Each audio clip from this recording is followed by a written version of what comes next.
All right. Welcome, ladies and gents. So today I'm joined by Taye and OG Luke. Luke, where's your picture, bro? I told you, there's no camera. I'm not Yeah, but decent. where's your picture? Like upload your picture there. I put your picture on the Oh, this all man. right, all right, all right, all All I right. see is all I see is a giant L in front of where your face is supposed to be. And I'm not kidding actually. It is actually it is a giant Yeah, L. it's quite So literally. welcome, gamers. So or as players.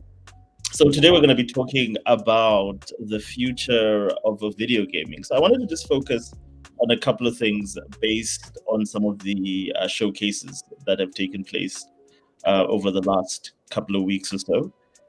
Just to sort of like get a from two guys that I really trust when it comes to these subjects, just to kind of get or paint a picture as to where we're headed as the gaming community, and not just the gaming community, the industry as a whole. So first up, we're gonna start discussing. We'll open up the discussion with the big three showcases: Xbox, Nintendo, and PlayStation.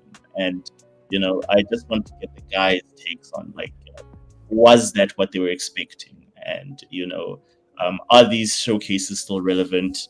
Or do we still do them like almost like a ritual from the past, because of the fact that we were so into E3 and TGS back in the day? And I can't remember what the European equivalent was before Gamescom. As well as just to talk about, like, for instance, specifically, I want to talk, Sony's showcase. I really thought it was awesome, but I think a lot of people didn't share that same opinion. So we'll discuss that as well. And then we'll move on to AAA games and talk about AAA gaming and studios. I think that's a very intricate part of gaming as a whole, and whether or not, is it getting better? I know that I have two gentlemen here that share very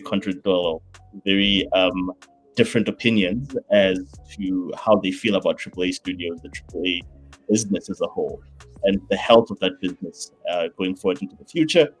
And then we'll get into indie gaming, something that I'm very excited about personally, and just find out like what the panel feels about, where's indie gaming going, and is indie gaming the ideal development space that everybody talks about, or are there challenges there that we don't address or talk about because of the fact that it's not as cool to hate on indie gaming as it is to hate on AAA gaming?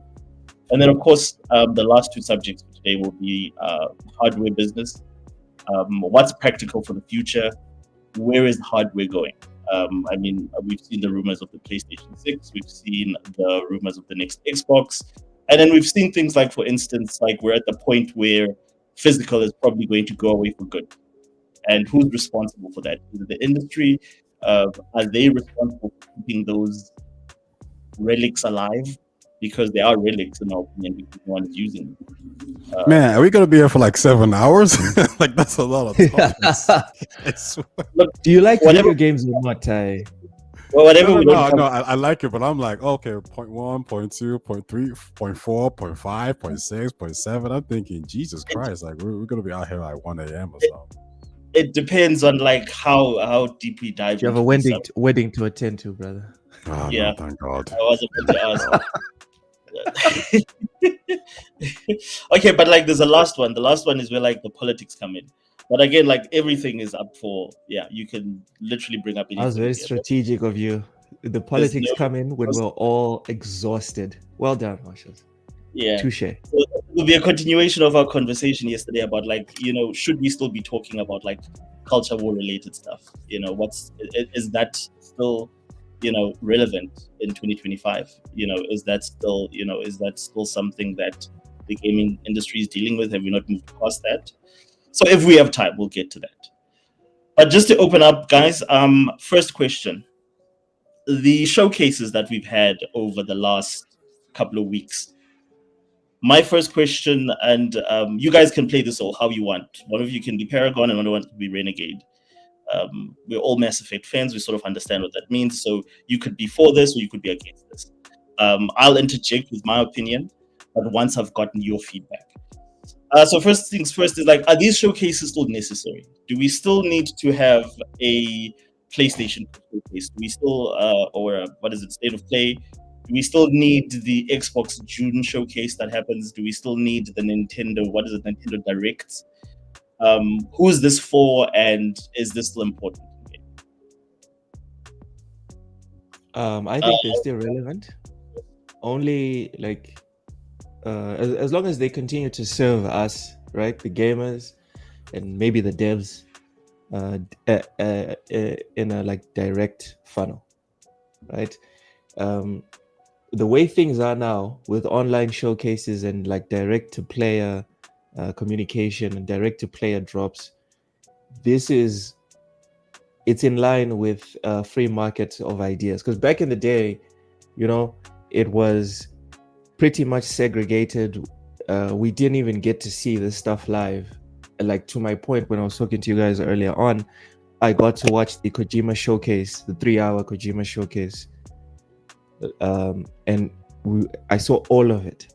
Back in the day, what would happen was we'd see a couple of pictures on those magazines, and the Access journalists would take 3 or 4 excerpts that they thought was relevant, and that's all we'd get from the Q&A. Whereas now we get like the whole shebang. So I do feel they're still relevant. But as it is, like, more relevant now than ever before to us. Sorry, go ahead. Okay. So what is the info? So you're saying that like you get more out of it because they're more informative and more personal, versus back in the day where everything was huge. People wanted to go to wherever E3 was taking place. It was gate kept. There's no more gatekeepers now. Now, literally, Kojima says something. Me in Mozambique, I'm hearing what he's saying. I'm not sitting here waiting for some magazine locally to disseminate what he said. I'm not waiting for IGN. I'm not waiting for IGN to disseminate what they think is important. I went to the Kojima channel on YouTube. I watched it directly from the horse's mouth. So they're more relevant now than they've ever been, in my opinion. Okay. And do you still think that in terms of presentation, it's still, the standard is still there, that it still feels like an event? It still feels special whenever they have a showcase or whenever they have a Nintendo Direct, or I know Xbox tries to make it an event when they do the showcase. They always have they'll book out like some sort of a huge, arena, and then, get Xbox fans to go through there.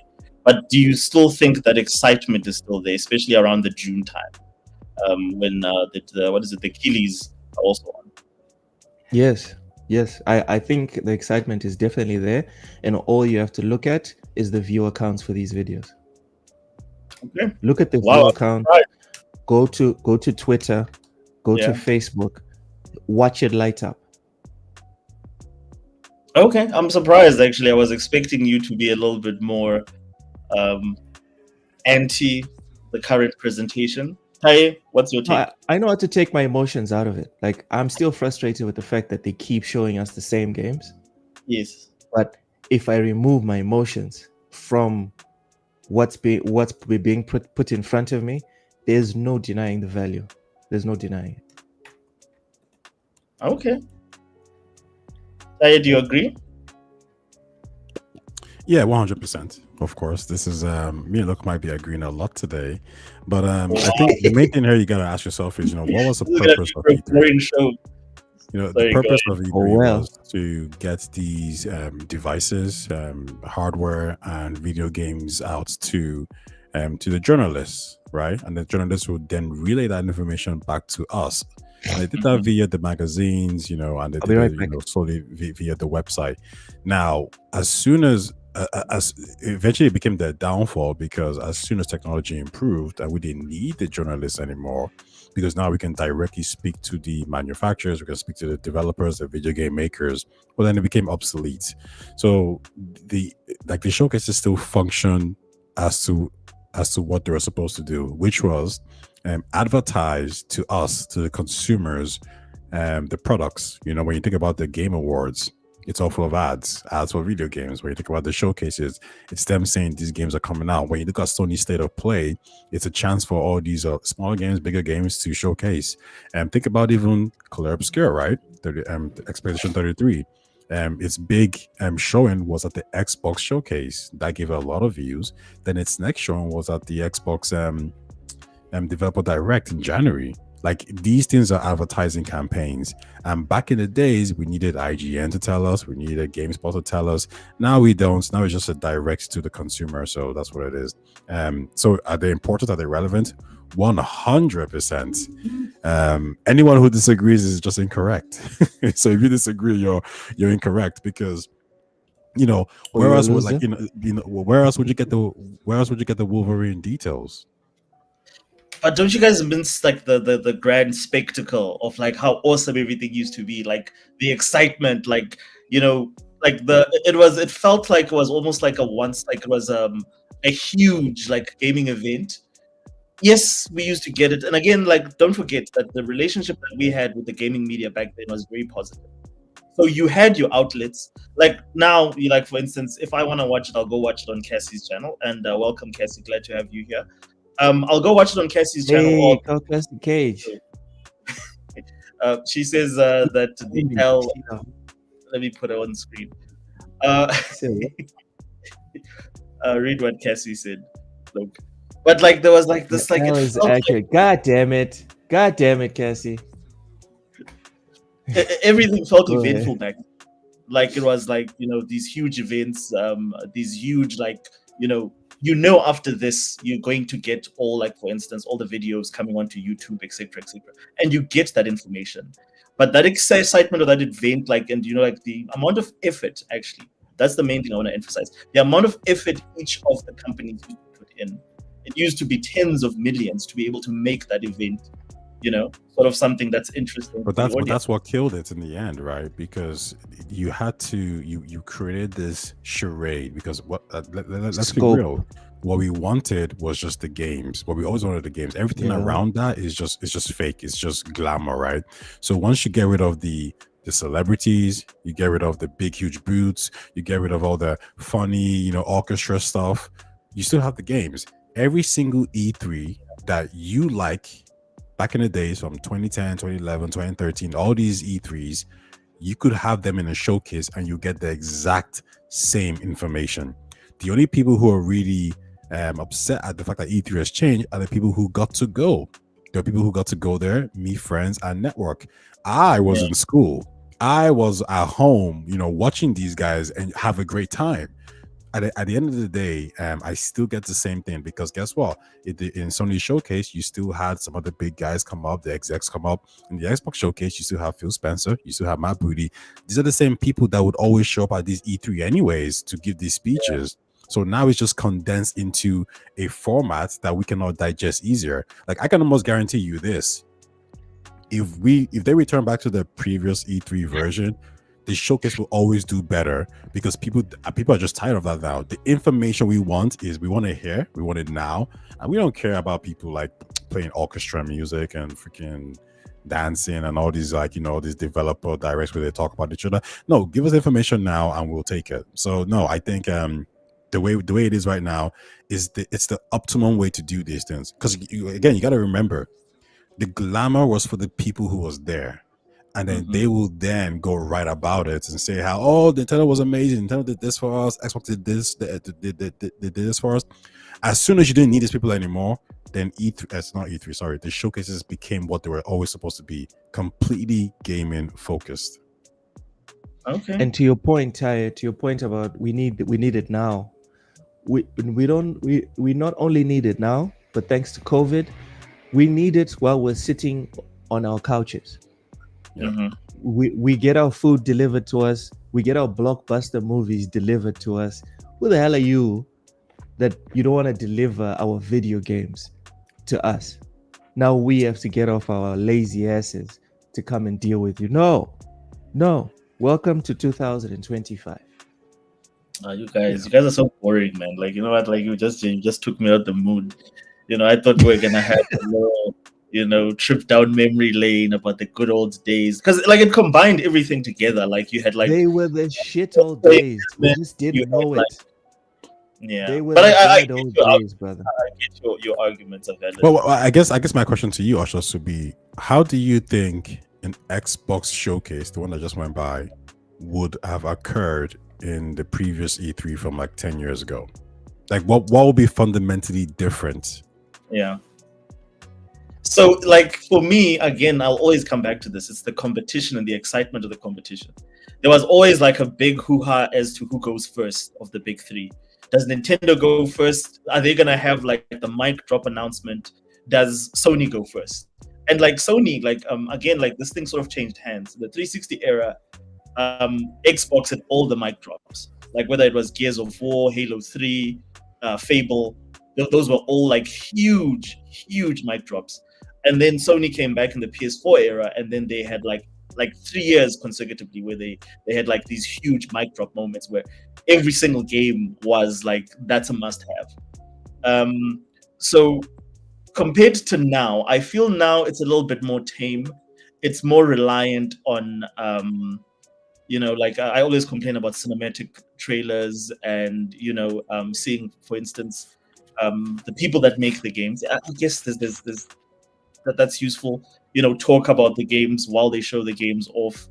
It just feels so much more indie and smaller scale, for the lack of a better word. Now, it doesn't feel as grand, and I think it demands. And this is my problem, that I don't think it demands as much from the audience. Sorry, not from the audience, from the studios as it did back in the day. They actually had to make an effort back in the day for their presentation. And I get the criticism, the fact that like a lot of the games ended up not looking the way that they were presented at E3. And there was an element of deception there, but it was part of the show. It was part of the fun. Do you know what I would say? I don't know if you saw Ubisoft's last showcase. It was literally an E3 showcase. They were on stage. There was people there. They were talking to them directly about their games. They were showing all their games. Then they had an orchestra come out and do all these things. And in the end, everyone was like, "Yeah, it was okay. It's cool orchestra. Them talking, all that kind of stuff." No one cares about these things anymore. The people who are enjoying these things are literally the people who are there. If you're not there, it's not really going to do anything for you, to be honest with you, because the information is going to be the same. I talk to guys these days, and I'm like, "Are you guys going to watch this or play the Xbox showcase?" And the response is always, "I'll catch it, online, or tell me about the announcements." That vibe is gone for sure. I think it was a cool vibe, but it wasn't financially sustainable. And once you started to see the consumers shift, it just kind of made sense to pivot. Okay, all right, okay. No, like I'm happy to concede that if gamers don't see these as valuable anymore, I'm happy to concede that I'm probably one of the last few people that actually still cared about that form of presentation. But okay, cool. Let's talk about the showcases, because I know that we covered a little bit on Logan's show yesterday. We talked about a little bit about, like, for instance, the Forza Horizon announcement, and we talked about the PlayStation one, and then I don't think we touched on the Nintendo one, which was a while back. But let's, like, in terms of the big three as they're known. Let's start with Log. Which one would you say was the best? Who would you say impressed you now? Or actually, no. Let's just say for the year. Who would you say impressed you with their showcase? If you can still remember that far back. If not, out of the recent. I'm going off vibes because I can't remember everything that was showcased. It has to be Xbox. Xbox. I think the Xbox showcase for me personally was the last time that I sat there thinking, "Oh my lord, that was awesome. Where am I going to find the time to play this?" That was the last time I got that feeling. Showcase, the one that just happened, or the one in June, or the one in Feb, because they've got that early Feb one. The one in February, yeah, the January one. I think I would say June. The one before June, or not June. What was it called? Doom. Yeah. I think the one before Doom. Yeah. Where they did a deep dive. The one that they did deep dive on Doom. Yeah. There was a lot of other good stuff there as well. And at the end of the show, I was very like happy, but also, trepidatious about the forthcoming months, thinking, oh my goodness, where am I going to find the time? Whereas with the PlayStation State of Play just now, I just got more of what we're already seeing. So you're not impressed? No. So if I had to ask you to give me, like, because they now do several ones throughout the year. I think back in the day you used to have like you had the American one, which was E3, and then you had like what's the equivalent of Gamescom, and then you had TGS. So those are the only three. But now I know Sony does multiple state of plays. Nintendo does multiple smaller directs, and they, in my opinion, they all ass. But yeah, I agree. So then those are a waste of time. That's data. It's a good way to fall asleep if you're having issues with insomnia, right? Just pop on the last Nintendo Direct and try to watch it. Just try. Just make sure you have your blanket and your pillow. Otherwise, you're going to end up with neck problems and a cold. Agreed. Taye, okay? Actually, yeah. One last question. So, if you had to rate, because we've seen all the Xbox ones now, there's nothing else after this. If you had to rate all the Xbox, like, how would you say through all their showcases? How would you say they rate? Like, if you had to, out of like, let's say out of like 10 is too much. Let's say out of 5. If you had to rate them out of 5, what would you give them? 4.5. 4.5 for all their presentation collective for the year. Put together, yeah, give it a 4.5. And you I don't know if you lost your train of thought there, but you did want me to pick like which one do I most look forward to from all of them. And I would say Xbox's January or February one, the developer direct, always comes correct, because they give you three or four like 10-pole titles, and then there's a surprise game. And I like the way they organize like the presentation. It's the one that every time I see it, I'm like, yeah, I definitely, even if I wasn't in the whole gaming podcast scene or whatever, if I wasn't writing, I'd watch those. Wow. A W for Xbox. That's rare. Had to be a showcase, right? So give me you said 4.5. Okay. 4. Wow, that's a very high for Xbox. Taye?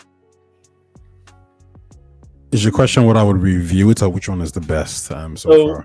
If you had to look at like what Nintendo has shown you, and again, we're building up to where I just want to discuss, like, does it paint a picture for you where Nintendo's going when you watch these showcases? Because they literally almost like building a story. Does it paint a picture for you where Sony's going, and the same for Microsoft? So first question being, which one would you say, or who has presented or has the strongest presentation throughout the year with their showcases? Definitely Xbox. Xbox is number one. We might want to bash them for certain things, but when it comes to presentation of showcases, they've done a great job in getting. First of all, I think they've got the vibe right. At the start of the show, they start off with a game. Then maybe a third-party game, then one of their other games, and then you have maybe Phil Spencer or Bond come out and speak a little bit about the showcase. And then as time goes on, they all just talk about games. Now we might get the occasional maybe controller or box or whatever it is, but that still makes sense because you're still speaking directly to the consumer. Xbox by far has had the best showcase in terms of games and quality of games. I think there's an added effort there because Xbox can obviously drop things like Game Pass. I think that also has an effect. Then you throw in things like like out now, release now. I don't know if we had that back in the days with the old E3. Like, okay, we showed you this game. Guess what? You can play right now. But like Xbox kind of started that trend from what I remember. So there's also excitement to do these things. Remember, even with the God of War Game of the Year awards trailer, where they were like, oh yeah, this mission or this mode, it's out right now. Like these are great things. Hi-Fi Rush coming out day one, in the showcase. Yeah, you can play right now. Yeah, I think we're in a much better position. And Xbox, for me, has been leading the way. When it comes to Nintendo, the way they present there is actually, I think it was Nintendo that's kind of started this whole, showcase system. But the way Nintendo presents theirs, direct, it makes perfect sense as well. Listen, if you don't like Nintendo games and you don't like the kind of games Nintendo push, you're not really going to enjoy their showcases. I remember when Smash Bros. Could have been Wii U was shown. The whole E3 was crap, but they showed that one game, and people were saying they won it just because of that one game.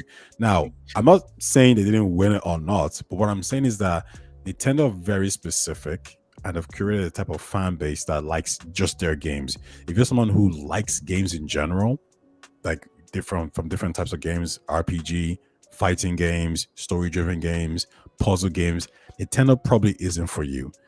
So I think whatever I see them do is expected, and no one should expect anything else. Like no one should expect Nintendo to show GTA or Star Wars or any of these other main games. Like, listen, if Star Citizen was going to come out on console, I expect that an Xbox showcase or PlayStation showcase, not Nintendo. So I think everyone's doing pretty much what they're supposed to do. We just saw Sony's state of play. We saw games, and we also saw the the God of War controller. But even more impressive, we saw the speakers, which actually looks pretty cool. And that's something I'm going to give Sony credit for. Like, they seem to be innovating in certain ways that I don't think the other guys are looking to do. They're not trying to change the way you play the game, but they're trying to enhance your experience, right? We've seen that with not the DualShock, but with the DualSense controller. They all bring something different. I think it's great. And yeah, show it off at your showcase, which, as I said earlier, is just a marketing campaign at the end of the day. Okay. Like, wow, you're the only person that I've ever heard praise Sony for their their hardware drops during these showcases, like where they like how do you know how much those speakers cost, by the way? I'm not too sure, but like, you gonna tell me that shit didn't look cool? Like, honestly, I'm thinking, like, I don't have speakers for my desktop, but I can guarantee if I'm gonna get speakers, I'm looking at those ones first. I bet you they cost like if I had to take a rough just estimate, they probably cost like 120 US, 120 to 180 US. That's just my friendly guess. I'm checking online and there's nothing listed so far. Yeah, I don't think they have a price yet. Oh, okay. Yeah. But like I'm just going off the hits, like on average, Sony speakers go for about $200 to $400. Like, but they're so good now. Am I the only one that's in a recession right now, financially? They just can't afford all this ish. Okay, but I think you're good though. Yeah. Yeah, I think the main thing here is. Sorry, go ahead. No, I was gonna ask you. So, give me a rating, and then we'll go to the chat. A rating of Xbox's last showcase, 4 out of 5. No, not last showcase. Like their effort throughout, like the year, for instance. Do you think they've been the strong? Oh yeah, the last 3 years easily they've been dominating for sure, 100%. They've had a lot to show. Now I don't know if they have anything. I think the only game that they ever really had that was like a knockout punch that kind of really wowed people was Starfield, right? And whereas Nintendo can show off Zelda, Metroid, and Sony can show off Death Stranding 2 to an extent, and they can show off Ghost of Yotei. So I think the other guys are still better than them when it comes to high quality games. But overall, from a consistent point of view, Xbox has done a fantastic job with the showcases. And right now, like anytime they do a showcase, you should be excited. Even thinking about 2026 right now, like we know Halo's gonna be shown there. We know Forza's going to be shown there. We know Gears is going to be probably shown there. And I mean, if they don't cancel any more games, we're going to see more of the other IPs being there. So I think it's okay. It makes sense for everyone to be excited for the Xbox showcase over the Nintendo and PlayStation showcases for sure. Okay. All right. So what was your rating of 4? Yeah, 4 out of 5. 4 out of 5. Okay. I think the last one, not the most recent one, but the one before that was 4.5. Okay. All right. Happy with that. So let's go to the chat for a moment. So Cassie says, I realize Oshas, I realize most people these days are content with being broke, just as long as they can hide it. People spend and spend and spend and live in debt, especially in America. I think this is worldwide, Cass, because in South Africa we're not much better. I can't speak for my Irish friend and my Mozambican friend in terms of like how that works. We live in a low trust society in Mozambique. It's actually like a privilege to get a credit card. Wow. And everything you get here needs to be cash. So vehicles, homes, everything needs to be cash because we have a society of people that don't pay back their debt. A lot of people like just get stuff and then leave. Yeah.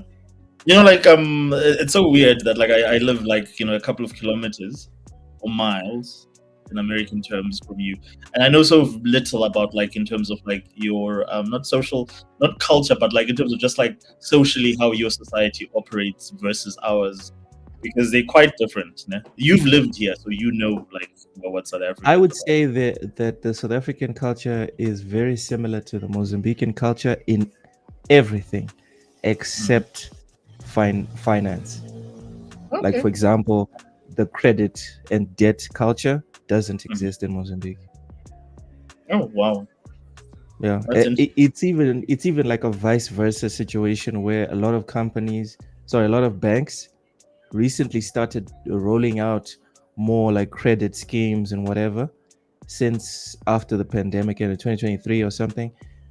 But we have a culture that's very like aggressive against it. Like the people that are interested in accruing debt usually don't have capital. The people that have capital don't want debt, and they don't care about no credit scores or whatever because they're like, I have money in the bank, so buzz off. You can give me all your minus whatever scores, I don't care. That's pretty much where we're at in the country. It's weird. Yeah, but the way everything else works, even like lobola and relationships and like culture at home with parents or family, whatever, it's very similar. I would say it's closest related to the Zulus and the Xhosas. Okay. Wow. Yeah. All right. And that's something that I think me and you need to talk more about. I don't think we've gotten. We always speak about whenever we get together. We always talk about gaming. We never talk about culture. But anyways, so Vincent quoted as a price here. He says their wireless buds cost between $250. Jeez, this will be $300. Days, man. Like, that's like the price. Well, that used to be the price of a Series S once upon a time. Oshus, did I just hear you shed a tear? Did I just hear you shed a tear? Die, Oshus cried just now. I died a little, like my soul just like went like flatlined for a second. Okay, cool. So just to wrap this up, one last thing when it comes to all three companies. Do you think these showcases have painted a picture of where these where Microsoft is going, where Sony is going, and where Nintendo is going? And I'm going to go to Taye first. So starting with Sony, do you think that because I thought that showcase was brilliant, I thought it gave me an indication of the direction that Sony is headed to in the future. Where I don't think Sony has any sense of urgency anymore. Sony can release these games or, like whatever everyone is into Sony for, they can just, like drip feed you that stuff. Like just, give it to you in a much more moderate way than they would if Sony, like for instance, had competition. If like for instance, let's say this generation had gone the way us fanboys wanted it to go, Xbox was competitive, and and Taye and I have gone back and forth with this one. Let's say Xbox was competitive, and then what Bethesda did the worst things that Jim Ryan imagined with Activision Blizzard. Do you think Sony would still be drip feeding their audience games the way they are? I'll go to Taye first. Yeah, 100%. I think the market has changed, not just for Sony, but for everybody. If you think about it, when this generation started, Sony locked down Square Enix as a partner.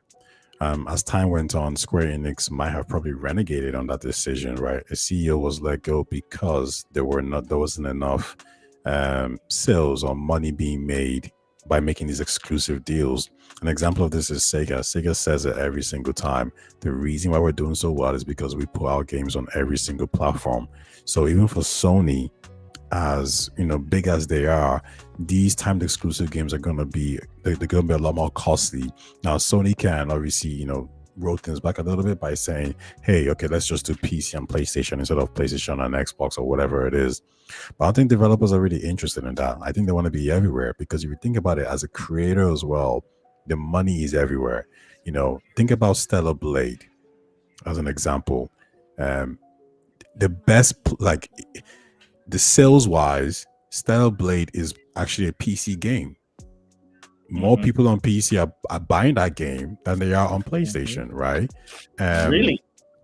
From what I remember, yeah. Like Helldivers. It's just like Helldivers. It's doing better. It's sold well on console, but it's like stratospheric on PC.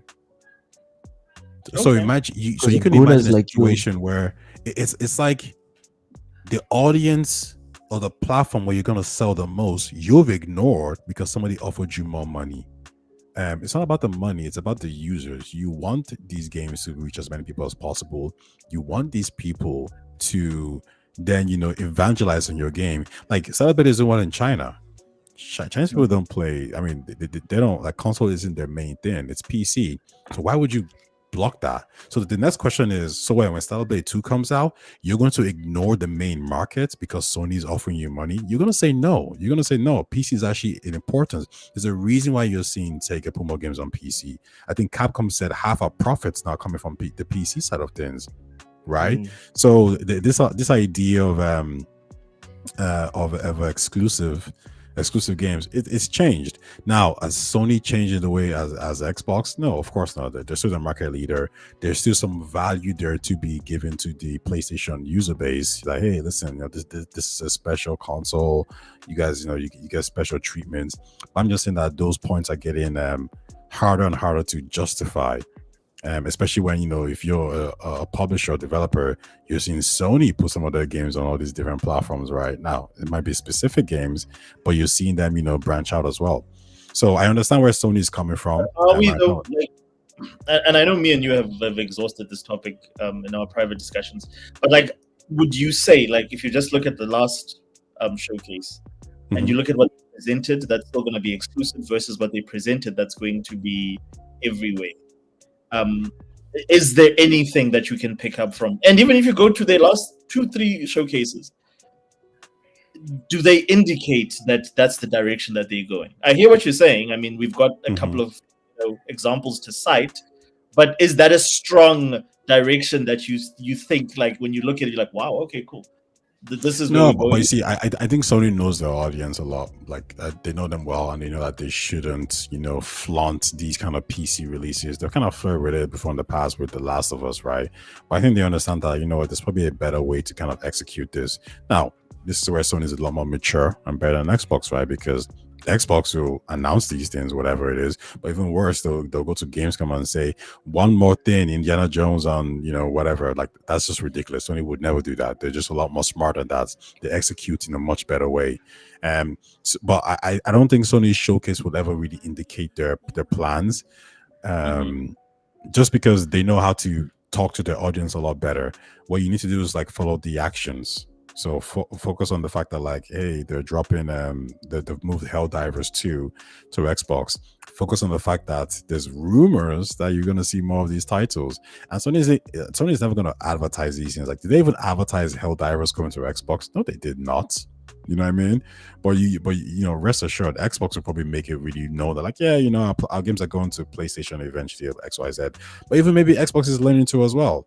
In the Japanese, in the Tokyo Game Show, they didn't say PlayStation. They left in the blog post after saying, "Oh yeah, it'll come to PlayStation later." I think that's them probably learning that, like, yeah, we need to kind of handle these decisions a lot smarter than the way we did it before. So no, I don't think Sony's showcases is kind of indicating their direction. I think we already know the direction because we've seen their actions. Okay. So there's no clues. So there's no breadcrumbs in any showcase from Sony where strategically they're going. So in other words, what you're saying is that they're still communicating exactly the same message as before, that like this is still the default place to play all your games. If you're a gamer and you play games in the living room, a PlayStation 5 is your best option and your primary option. Well, what I'll say is, I think by default you can come to that conclusion because most of the games that were shown, I think, were PlayStation exclusive games. Whether that be Sony, purchasing those games outright, or those developers just didn't want to make an Xbox version because they're not the market leader and Xbox does poorly in Japan.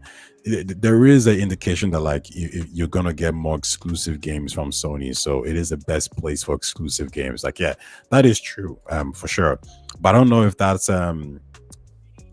designed. Maybe I'm saying the wrong word here, but I don't know if that's necessarily what Sony was trying to convey in that. Oh, okay, let me take this back.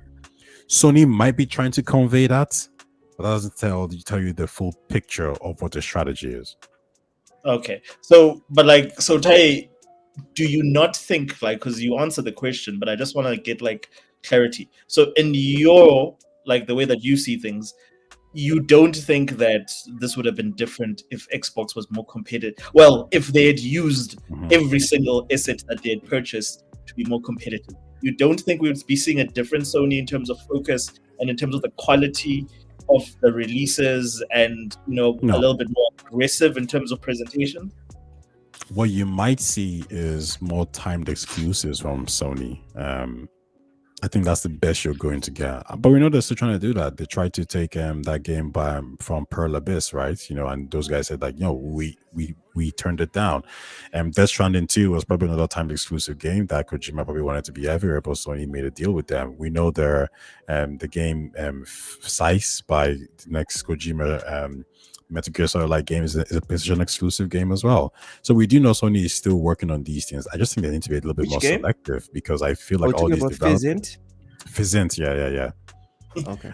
I think all these developers are just a little bit more selective because you can't go to Square Enix and say give us an exclusive game anymore. I think Square is like, no, we're done with that. Sega's done with that. Bandai Namco, like here and there, you can get some of these developers to kind of go on board, but it's just a lot harder. And I don't think they like. Maybe to your point, they feel like they don't need to do it anymore. The market's mature. They know the audience. Xbox isn't as competitive. So this is not about Sony making new exclusive games. The only difference here, I believe, that you see is Sony might be more aggressive when it comes to timed exclusives. Now, the question is, well, why does that matter to the gamers as a whole? Like, it matters to PlayStation gamers because maybe they feel more special.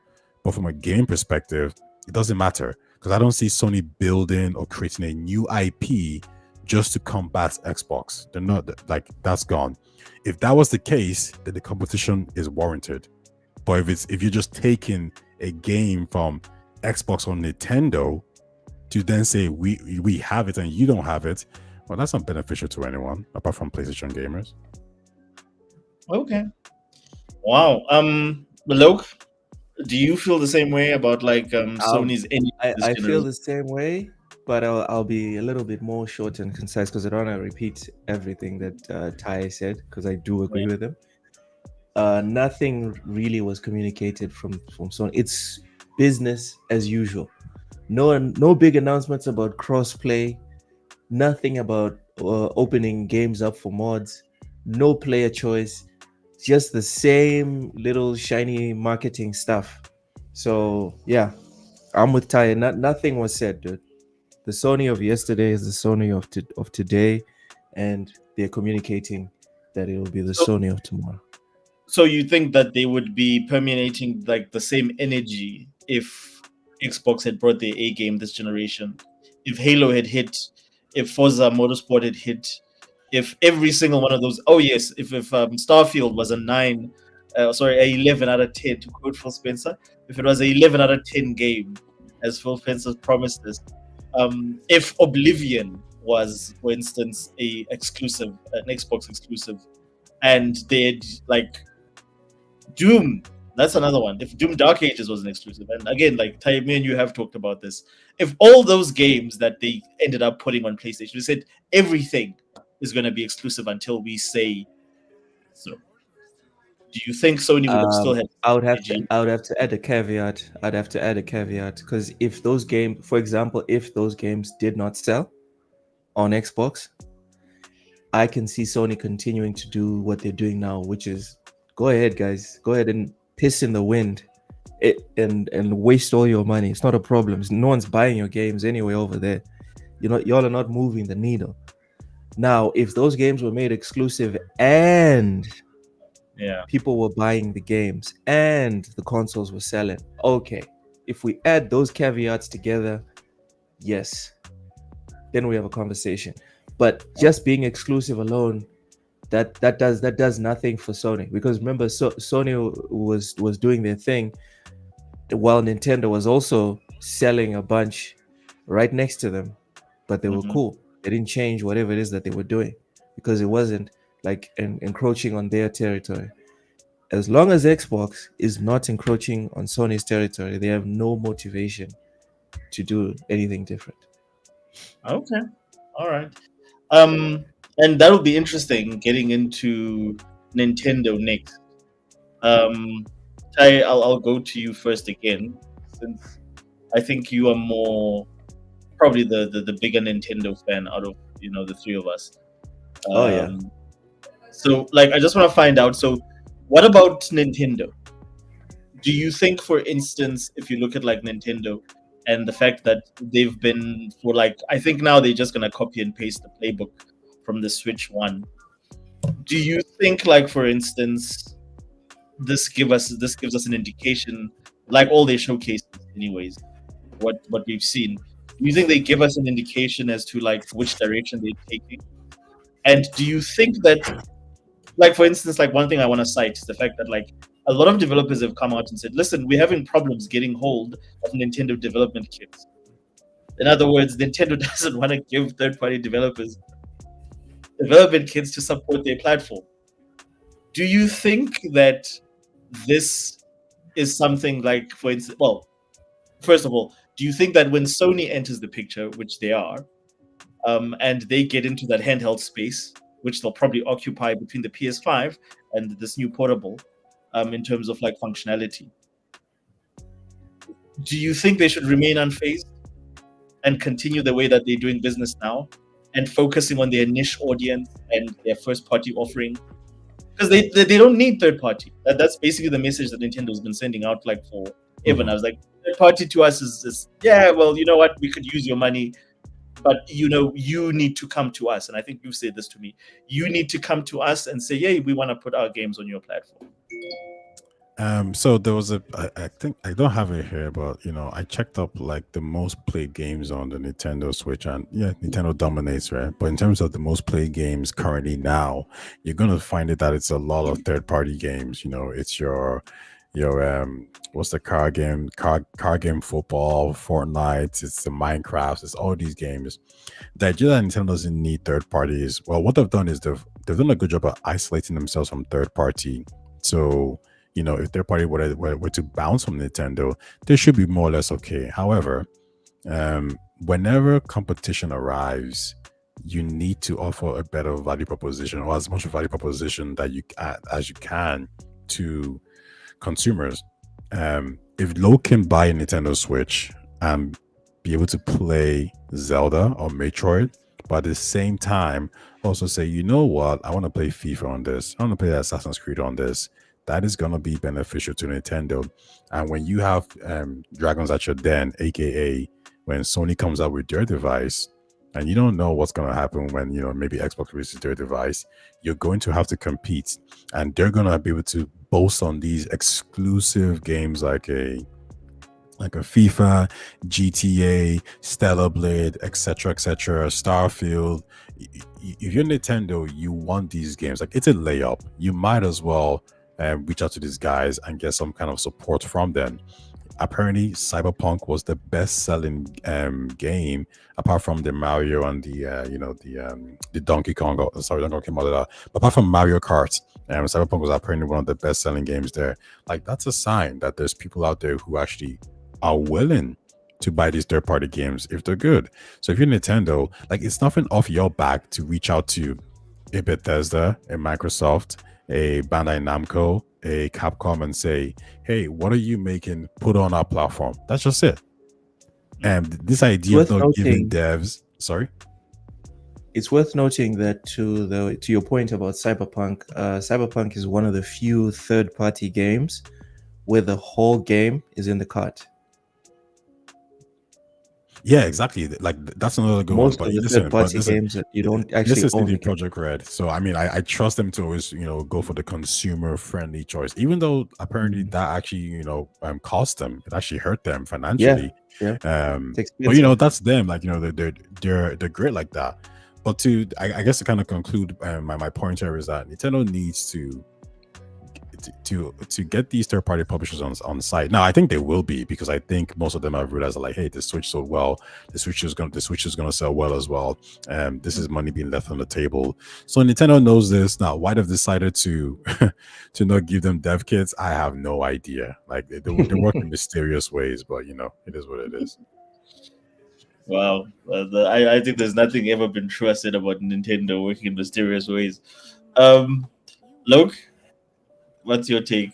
Let's do Nintendo, then we do Sony, and then we'll move it on along. We're almost an hour in. Nintendo has proven that you don't need to bend the knee to industry quote unquote standards. Who needs 30 FPS? Who needs 60? Everyone knows 15 frames per second is just fine. All right. Yeah. Who needs subscription services? Who needs cheap games? No. You guys are going to pay for Mario Galaxy 1 and 2, and you're going to thank us for only charging you $40 a pop. These games that are 10, 15 years old, we should have charged you 60.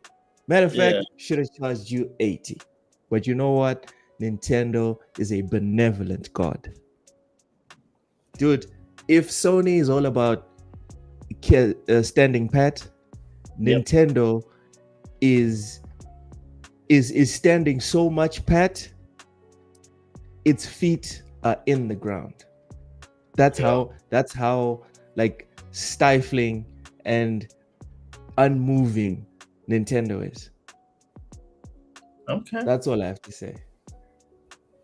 So you don't see them. Do you see, like, okay, cool. When it comes to that, do you think that they can afford to be like that, though, if Sony comes into, if there's a new challenge? Of course, dude. Dude, who else can give you 2007 graphics? Charge you 1998 prices. Yeah. And still outsell you. Who else can do that, Oshis? I once said to Taye that Nintendo has a monopoly on people's childhoods, and I think Taye disagreed. I was like, the only reason Nintendo can do what they can do today, where's the logic? Is because of the fact that like everyone has this not unhealthy, but everyone has this affinity for Nintendo because we all grew up on Nintendo, regardless of which region you come from or where you are. Yo, Fuzzy Tomato, welcome. Hey, Fuzzy, welcome. So regardless which region you are, typically Nintendo, is going to be part of your childhood. We had TV games or Golden Chinas.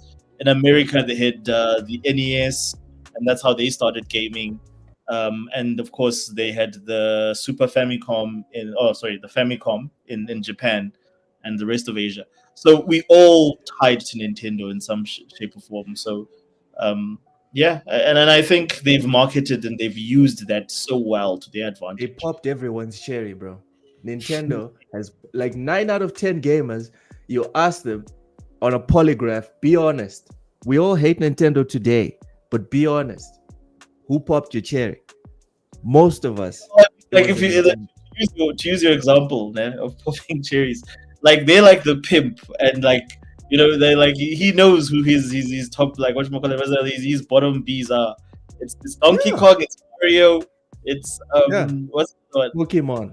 Don't forget Pokemon, the most lucrative franchise in all of gaming. Pokemon, and every single time the bottom girls bring in the rest of the girls, you bring us in. Bottom boys as well. It's 2025. Bottom boys as well.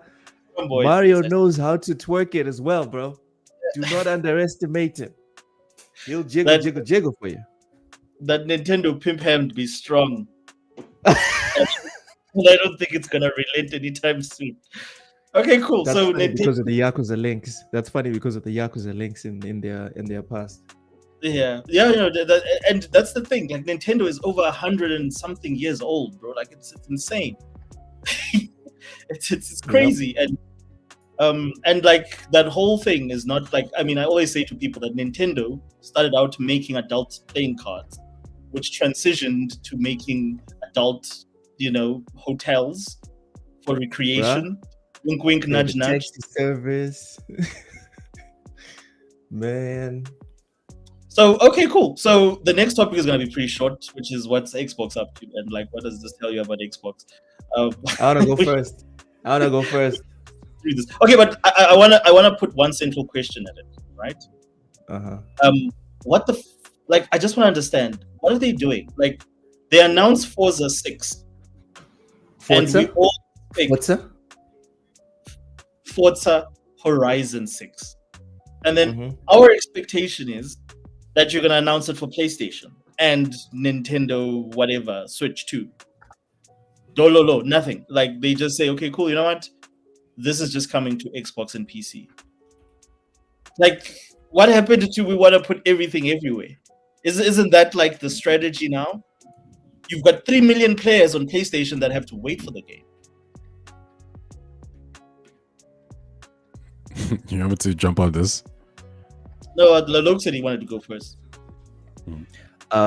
Yeah. So to your specific question, Oshas, I'm still willing to bet this goes to PlayStation in like between 6 months to a year. I think it's going to be shorter, the transition. So I wouldn't be worried. I wouldn't be worried at all. As for sorry? You still think that this does not does this not indicate that they might, because I saw some big fanboys within the Xbox community saying, well, there's a lot of talk, and again, this is typical Xbox bullshit. You hear it from the fanboys. There's a lot of talk of what? There's a lot of talk about the fact that now they are rethinking their everything everywhere strategy, and now they're thinking about exclusives. Rubbish. Listen, past performance does not guarantee future results, but it definitely informs them, brother. It definitely informs future results. If Apple's stock was going down yesterday, 75% chance it's going down today. Okay? Okay, Xbox, can you translate that to us in plain layman's terms, please? What I'm saying is, failing to comprehend. The last official communication that we got from Xbox was that it's all going. That's the last official communication that we got. Oh, various. First it was 4 games. First they said 4 games, and then they said we're going to be looking to expand the games that go to the other platforms. Brother, if you are an Xbox fan and you're listening to this podcast, cope, seethe, mold, bite the floor, figure out a way to deal with this. All right? But this is happening. You dreaded. Forza, it's all going to PlayStation. The only discussion is when it's going to PlayStation. And same thing for PlayStation fans. Ghost of Tsushima, you think that's staying exclusive? Okay. It's all going. The only question is when. All right. That's all it is. As for the Xbox showcase, PlayStation has Insomniac carrying the entire generation. Let's just be honest. It's only Insomniac producing stuff that's justifying the purchase of the PS5 if you care about exclusives. And Xbox, the developers of Forza, I forget who it is for now, but the developers of Forza Playground Games, they're essentially carrying the platform in terms of a game that you might want to buy the console specifically just for that? So actually, you raise a very important point before I go to Tai. Like, I've been thinking about what you're saying now, and actually, I do feel, and I put this in the questions that I sent you guys. I do feel that, like, actually, the only game that Xbox has that is literally the only thing that like a lot of people want to run into their ecosystem for is Forza. Like, I never thought I would see the day when people are not excited about Halo or are not excited about Gears, and those are the reasons Best why in class, Oshus. You're even downplaying it. Best in class. When we talk about arcade races, Forza Horizon is not, oh, it's really good. Oh, it's one of the best. No. It is literally the creme de la creme. There's nothing like Forza Horizon in terms of arcade races. There's nothing. Yeah. You have to get an Xbox, or now you can get a PS5. Exactly. Like, and to me, that was very telling. I think a lot of people took that personally when Xbox, sorry, put Forza, their best franchise on the PlayStation. It was just like, well, we don't have any confidence in this product. Fuck this. I don't think they said they don't have confidence in it. I think they saw, and I'd like to get Ty's point on this one. In terms of sales, I don't think it was about we don't have confidence, because Forza always had crazy high numbers of players playing it. Even people like Cozy that care nothing for racing were playing Forza, right? I think they were like, guys, if we're going to continue the bottom bitch analogy, they're like, guys, she's making so much money just on this block. What if Master chilling outside? Bro, what if we take it to other neighborhoods? What could happen if we take it to the city? What could happen if we take it to the boroughs? Dude, we're already making bank here. Imagine what could happen if we get business from other places. I don't think it was because they didn't have faith in Forza. Yeah. I think it's because they did have faith in Forza that they put it on PlayStation. No, like don't get me wrong. I'm not saying that they didn't have faith in Forza. I'm saying that they didn't have faith in the Xbox brand. That they said, you know what, like, we're gonna take our best game. This is the reason why people want to be on the Xbox ecosystem, and we're gonna put it on the competing platform. Because let's be real, Forza is more relevant than Halo has been in 2 generations. That's a fact. And to me, for Microsoft to sit and be like, them being okay with that, just tells me where their mindset is. How do you know they're okay with this? Huh? How do you know they're okay with this? Well, I can only make an assumption based on the decisions that they've made, because they've done nothing. No, they have been, dude. All this reshuffling that they've been doing with what's right now it's Halo Studios, but there was it had another name. No, it's Halo. It had different leadership. It had different leadership. Now we hear this news that they're going to UE5. No, dude. For me, in my opinion, they see that they see this as a problem, and they're trying something to get this ship back on track. But, okay, so if they're okay with it, nothing would have happened. They would have released Infinite. They would have stood pat with the original leadership that launched the game. They wouldn't have changed the engine. They wouldn't have changed the whole studio, finding a whole bunch of people and restructuring the whole organization. Nah, bro. These are signs of an organization or a leadership at Xbox that's not satisfied with what's going on at Halo. Okay, no, like, look, I disagree with you because of the fact that Phil Spencer at the beginning of this generation said, I quote, "If we can't make a Halo game, then we shouldn't be in the Xbox business." And to me, if I look at like how they've managed Halo Infinite, because Infinite was supposed to be like, if you remember when they first announced Infinite was supposed to be this platform where they make Infinite and then just have content coming out for Infinite. It was supposed to be like the reason they called it Infinite is that from now on, this just goes on. You're gonna have 5 to 10 years of just Halo. things just coming through. It fell flat. Like it cracked out of the gate. Oh God. but that's my opinion. It was like as a disgruntled Xbox fan, is I just feel that like they created that, and as a result, Forza, I think that we can all agree, is the undisputed number one IP for Xbox. Period.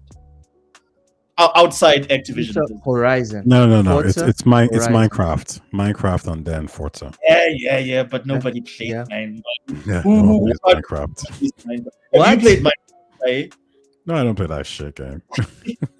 Oi, hold on, fellas. We need to be able to separate our emotions, our personal feelings from the facts on the ground. Minecraft is the shit. What? I'm saying we need to separate our feelings from the facts on the ground. I'm gonna facts on the ground. I'm gonna mute Luke. It's fine. You can mute me, bro. I'm just saying. You look at the player count. You look at the amount of people that have bought Minecraft. You go to Twitch, Kick, YouTube, wherever it is that people play games. Search Minecraft, dude. No. Dude, you guys know I hate Minecraft. I'm talking about as a product. Can I ask you a question? Absolutely right. Have you played Minecraft? For like 5 seconds, bro. I played that for 5 seconds. But we're talking about objective. No. But you asked the question. No. I'm being sarcastic. I get what your point is. Like in terms of it's the reason Matt Booty is still an Xbox executive. Done. It's undeniable. So okay, in closing in terms of this subject, Ty, I'll go to you, and then what I'm gonna do is, because of just for time purposes, I'm gonna just shuffle things around a little bit, make it a little bit more interesting. Okay. Sure. Xbox. This is a subject me and you have spoken hours, probably tens of hours by now. I'm glad I wasn't there. Jesus. What is your take in terms of like the Xbox decision to go and put Forza Horizon, or make Forza Horizon exclusive to PC and Xbox platforms for an undisclosed amount of time, after they've said there's no barriers, Phil said we're going everywhere. So there's a few things I'll say here, and I'll point to Mikey Barrow's quote where he says, "There is no better racing game than Forza Horizon. Not sure why they expected delayed launch on the PlayStation. Just launch it everywhere at the same time. Continued confusing messaging in or out, not both." I don't know what this dude's problem is. He talks as if and acts as if like he's just basic, that he has no idea what the fuck is going on or how markets work. But I do have a quote from him when he was asked about exclusive games and the benefits of it. He says, "I like it. I like having something that is an absolute latest tech and shows off my investment in the best possible way. It also reduces development time when devs can focus on absolute optimization on one of the hardware systems." Mm-hmm. So he's saying that one of the benefits of being exclusive is you get to optimize your game properly, Now, if his argument is, yeah, that is true, Ty. However, I think Xbox should delay Forza longer so it can come out on all platforms. But if that's the case, why not do it for the Switch 2 as well? Like, why not just delay everything, right? And put Forza Horizon 6 in 2027 or maybe at the end of the year. Now, my real point here is a lot of these decisions, you can just like think about it. Like, it's not that hard. Playground Games always used to make one title, just one game. That's what they're used to. And it's primarily an Xbox game, right? Xbox and PC. Before even we go into that, one of the things Jez said is that every single game will probably be third party, unless for incidental situations. One of those incidental situations is if a studio doesn't have experience in making or porting a game to PlayStation, they don't want to sacrifice the quality of the product just to get it on PlayStation. That's why maybe Keeper is still on Xbox, right? It hasn't been announced for PlayStation. That's also why Indiana Jones, because remember they asked Matt Booty this question: were you guys doing some kind of Xbox players get exclusives? And he was like, no, it was a technical problem. We couldn't do both at the same time to reach the launch date we wanted to reach, so we just delayed the PlayStation version. As the studios get more comfortable making multiple different games, multiple different platforms, eventually you see more games day and dates. So let's go back to Playground Games. They're used to making not just a game on Xbox and PC, but an extremely AAA blockbuster game. That game was Forza Horizon, right? Now they're making Fable as well. So they're making 2 AAA blockbuster games. To be very clear now, Insomniac, who everyone praises, they don't drop 2 AAA blockbuster games in a year. Fable's supposed to come out next year, and so is Forza Horizon, which means that they're working their asses off to drop 2 games. What other studio do you know is dropping? And you can say Avowed and Outer Worlds 2, yeah. But like, to be very clear, yeah, those are double A-ish kind of games, right? Yes. Let's be clear with that. Yes. Right. But that's but Playground is dropping probably Xboxes, and to be clear, 2 of Xbox's biggest games this generation, potentially. Fable's really expensive, as we've heard. And Forza is supposed to sell like 45 million copies, especially on all platforms. So they don't have the resources probably to make a PlayStation version, at least not yet. What's likely happened is when Fable got delayed, those guys who are working on Fable were probably meant to pivot over to Forza. Remember, Fable's supposed to be 2025, and then they pivot over to Forza, which is what Insomniac did with Wolverine and Spider-Man, right? So what's clearly happened here is that they don't have enough resources. Sorry, go ahead. So my question for you is that, well, this sounds like a very logical, conclusion that you're coming to. But my question is just, why don't you just communicate that? It's the easiest thing to do, to say, listen, like, it would just make so much sense. Say, okay, listen, we're delaying we're delaying Fable because of the fact that we want to make sure that Forza 6 ships on time and we're using the same team. Like us ignoring the fact that Microsoft owns half of the development world and they can get 20 support teams to actually make that, including the team that ported Forza to PC, which I assume is the team that's working on Forza 6. It's not going to be Playground Games primarily. Playground Games are just overseeing it. So why not just communicate that outright and say, this is what we're doing? In what other situation has a Sony or Nintendo had to communicate to people? We're talking about Microsoft here, mind you. But you can't. We can't give them special. We can't say, well, you have to do this, but everyone else gets a pass. No, why? Well, I'll tell you why I say that. It's because of the fact that the precedent that Sony and Nintendo have set is that we give you guys, we the pimp, you the bitch. Mm-hmm. Microsoft, on the other hand, has created the precedent to say, well, you know what? We could be fuck buddies. So, and that sort of audience that they've sort of like nurtured is to say that, like, you know what, we'll talk to you, we'll cuddle you. That is what they've for the last, since this generation started, that's the image that they've cultivated. We're transparent, we communicate. Up until a year ago, when they went radio silent after the 4 games announcement, that has always been their attitude. Not true. But then this is the best part of it, because now we can actually just look at exactly what they've said. I actually said a quote on Twitter a few days ago. I said, everyone tends to project their imagination onto Xbox. Then when the reality differs from what they imagined, they pretend they've been lied to.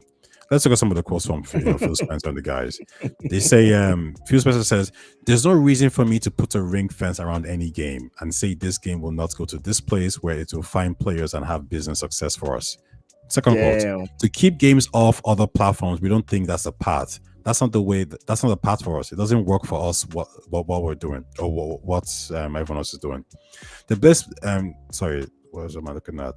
We're looking at this on a case-by-case basis. These 4 games made sense for us to bring to other platforms because of the community-driven nature of their scale.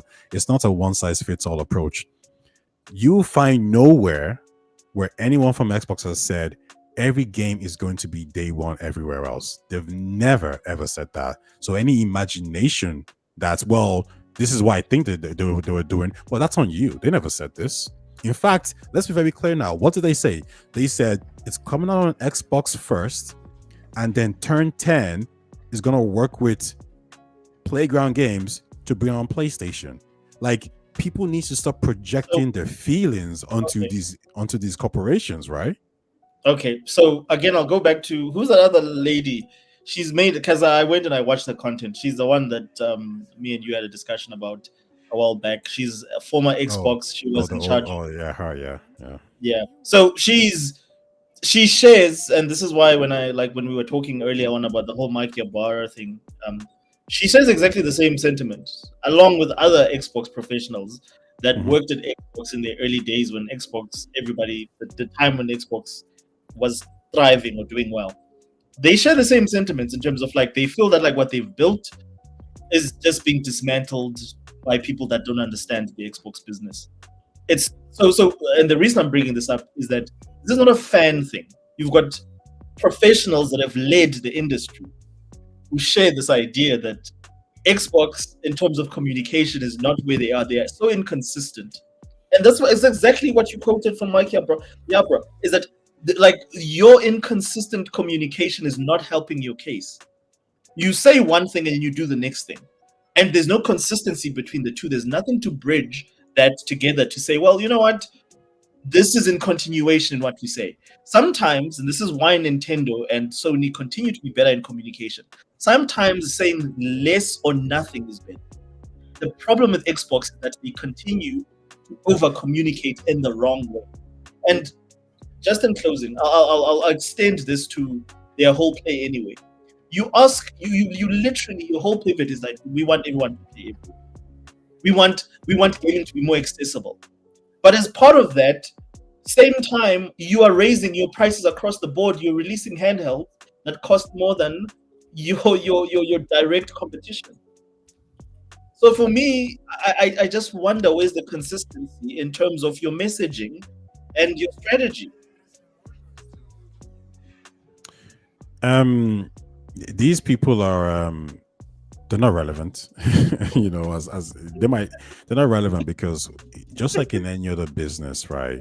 When it comes to Netflix or when it comes to moving to a subscription model or when it comes to streaming, you're always going to have people from the old guard who don't agree with the way things are moving. And they're always going to complain, bitch, moan, and cry. Xbox has the financials, they have the data, so they know exactly what's up. I agree that Xbox talks too much, but in this case, we got to criticize them for what they're doing. That is wrong, but things that is not wrong. I don't know why we're even talking about it, right? So I have a quote here as well. And this was when Destin said, well, hey Phil, you know, Bobby Kotick didn't really want the idea of Xbox of games being on Game Pass, and Phil was basically like, but I'm the one in charge now. Like, look, I'm the one running this show, and Bobby Kotick isn't making the call on Game Pass. I am. Those decisions come through me, and I'm saying we're bringing ABK games to Game Pass where it makes sense for the players and the business. Like, done, finished. Like I can almost guarantee you that when Bobby Kotick was making games live service, you know, adding all these, you know, microtransactions to Call of Duty, there were people that were like, no, this is wrong, this is bad, this is stupid. And 5 years later, he's like, yeah, but we made billions. Like, you're always gonna have people who disagree. So these people are just completely irrelevant to Xbox's future plans. But to go back to the core thing, it's they've never ever said every game will be everywhere day one. This is a projection that people have. What they've always said is case by case basis. And if, you know, as Luke likes to say, past performance is the best predictor of future performance, which is, hey, Indiana Jones was a timed exclusive, not because we were trying to give Xbox players some benefits. It was because of technical issues. And I've given you an example of literally Playground Games developing 2 AAA blockbuster games. No other studio you can name is releasing 2 AAA blockbuster games in the same year. It's not happening. So, I mean, like, I think my reason is the best. Now, someone else did have a different reason.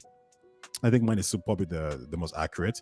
But his point was that, like, maybe there's an OEM Xbox coming out next year. And they think it might be a good marketing beat to kind of make it seem a bit of an exclusive for like maybe a couple of months. That's possible as well. I guess my main point here is that they never said every game will be third party. So why are people making it seem like like it should be third party? I mean, like, sorry, every game will be there day one. They never said this, so you know. So, yeah, but exactly. You think for their communication, though, you already considered inconsistent generally in your communication. You continue if buts and maybes. Do you think that's a positive way? No, because I think what's happening here is that the communication is not great. However, if people want to say, I am somebody who's a hardcore gamer, I am somebody who goes online, I look at quotes, I look at tweets, I look at information, then why are you ignoring the fact that Matt Booty said that the reason why Indiana Jones was not multi-platform was because of technical reasons? If you're somebody who listens to Xbox, why is it that when the reporters of Xbox, okay, Jess Gordon, who knows what about Xbox, has said the reason why you're not seeing multi-platform everywhere is literally because of incidental reasons, like the company doesn't know how to port it on time, etc., etc., etc.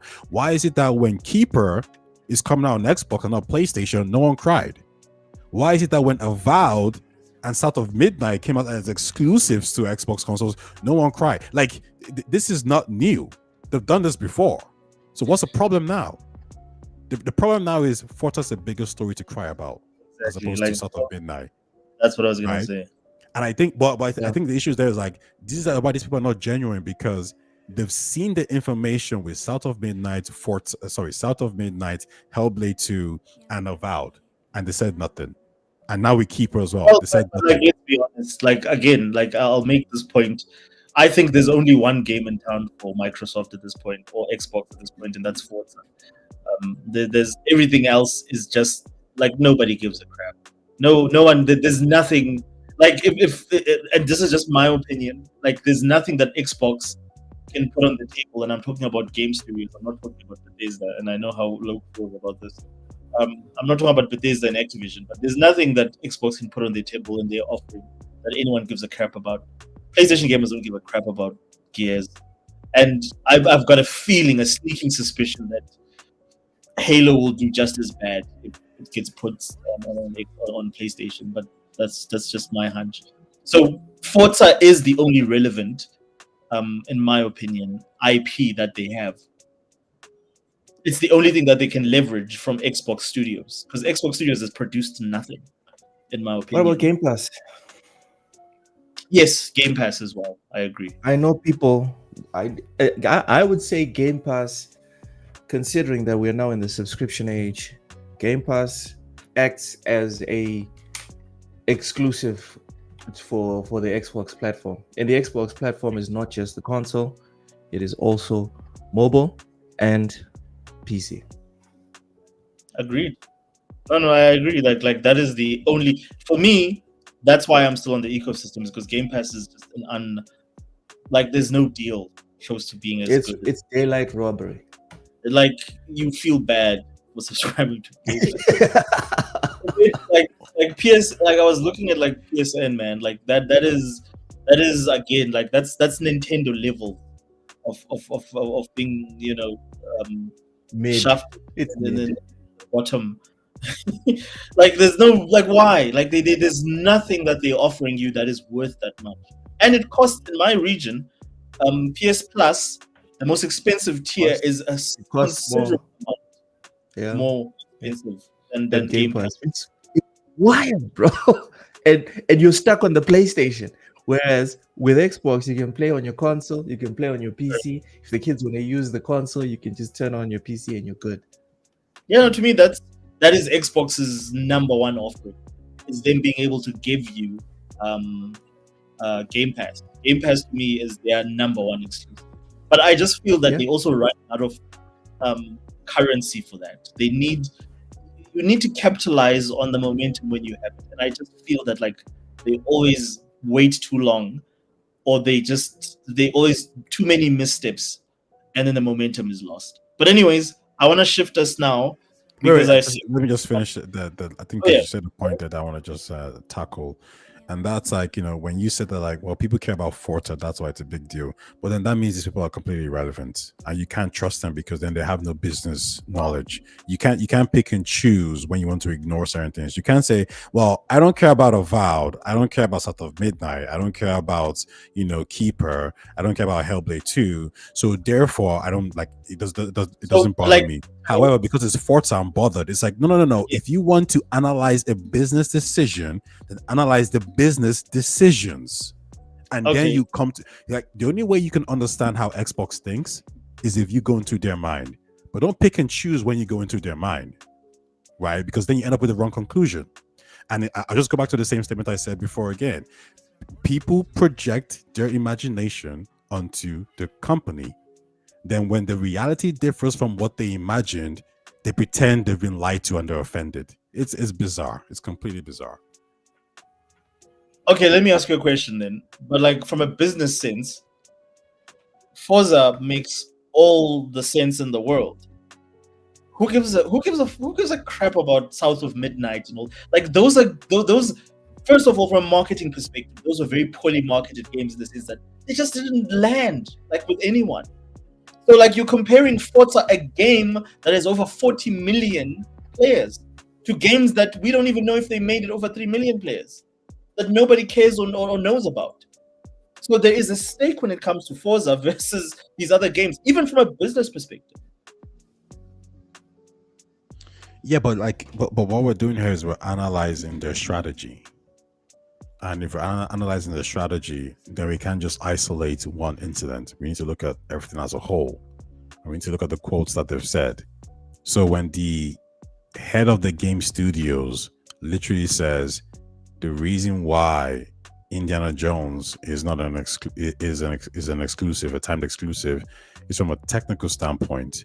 And even before he said that, when you have the reporters saying, yeah, they're pretty much going third party, apart from incidental situations where studios maybe don't have the time or resources to port to PlayStation. Because like I said, if you end up having to make a PlayStation version with a studio that has no experience, because Naughty Dog did this, right? They tried to port it to PC and they didn't have the skills, so it was a bit botchy, right? So if you have a studio and if you want to release Forza by a specific date, you might need to drop a platform just to reach that date. And remember, like I said, they have 2 games in development that are not AA games, they're not indie games. This isn't Pentiment and Avowed. This is 2 of probably the biggest games of 2026 coming out. Rockstar ain't doing that. Insomniac ain't doing that. Guerrilla Games ain't doing that. Like Playground Games is doing. If they do this, this is gonna be really impressive. If they drop Forza and Fable, and these games are in the 9s, high 80s, Metacritic high score, they will go down as one of the best developers out there. Why would you sabotage that just so you can put it on PlayStation? I don't know. Remember also, this is a corporation, and they have quarters that they need to fill. You might need to delay Forza just to get on PlayStation. It's not rocket science, because again, you're just going to be porting the game to that studio. You have a million studios that make games for you. The same way that you can port Call of Duty to 10 platforms, you can literally, by now, if you could port Forza 5, you could port Forza 6. I think that's a very lame excuse, especially from Microsoft, given the amount of resources that they have that are just idling. But let's not forget, the Xbox studios run themselves, right? And the first thing that we know is that back a couple of months ago, they fired a lot of people. They fired most of Turn 10, right? They fired those on these studios, right? So the thing is, so to say that, like, well, you have a lot of employees, like, no, we have less employees now. So, like, we just can't. But again, then I'll ask you then, like, okay, well then why did why didn't Avowed then get ported? Because nobody gives a crap about Avowed, dude. Like, for me, wait, quick, yeah. No one gives a crap about Avowed. Yeah. So you didn't port it to the platform where it could have done the best. I mean, like, do you have numbers to say that, You think Avowed would have sold more? You think, okay, I guess yes, if Avowed goes out on all actually say Avowed goes out on all platforms, Xbox, PC, and PlayStation. You think Avowed makes more money via Xbox than PlayStation? I think it would make more money on Xbox because traditionally those sort of RPGs sell very well. So if you had brought up South of Midnight and said to me, why didn't you port South of Midnight to Nintendo or to Sony, because platformers do well on that specific on those specific platforms, I would have agreed with you. But Avowed, it's a game to me that it's primarily. Forget about. Avowed, Hellblade, Keeper. Okay, cool. So yes, games, why? But then again, I'll ask you the question: why didn't they? Because of the incidental reasons. Number one, it was probably late in development where the Xbox version was being made. So then as soon as Microsoft went the whole multi-platform approach, then they had to pivot. Okay, so I'll ask you a question. So were these games released after Indiana Jones or before Indiana Jones? They were released after. Well, Hellblade 2 was before Indiana Jones, but Avowed and Avowed was after Indiana Jones, and so Saturn was after Indiana Jones. Yeah. So why? Explain to me why Microsoft didn't port these to Sony and Nintendo platforms. Strategically, you're now putting every platform. No, why because of resources. I guess the question is Avowed is not Avowed. Obsidian is making Outer Worlds 2 as well. So everyone who was working on Avowed is probably supporting the release of Outer Worlds 2. Do they have time to make a port for Avowed? Probably not. But you can always outsource to Chinese studios I forgot the studio's name. The same studio that made Oblivion. That's not internal. Yeah. They can, but hold on. Are we not but we know Eidos Montreal and Crystal Dynamics were supporting the Xbox studios. So they're already doing this. The question is just, is it feasible now to do it? Remember, they let go of all these employees and shut down games because of money. So the question is is it even worth porting Avowed? Do we want to go out of our way to port Avowed? Do we want to go hire a Chinese studio to go help us port Avowed? I would say they should have, because it's Alex says, 100% of zero is still zero. So even if Avowed only sold 100,000 copies on PlayStation, I think it still would have been worth it. I don't disagree that they will do it. It's just a question of right now the resources we have. Do we want to do it now? Definitely. Or do we want to wait a little bit longer and then have?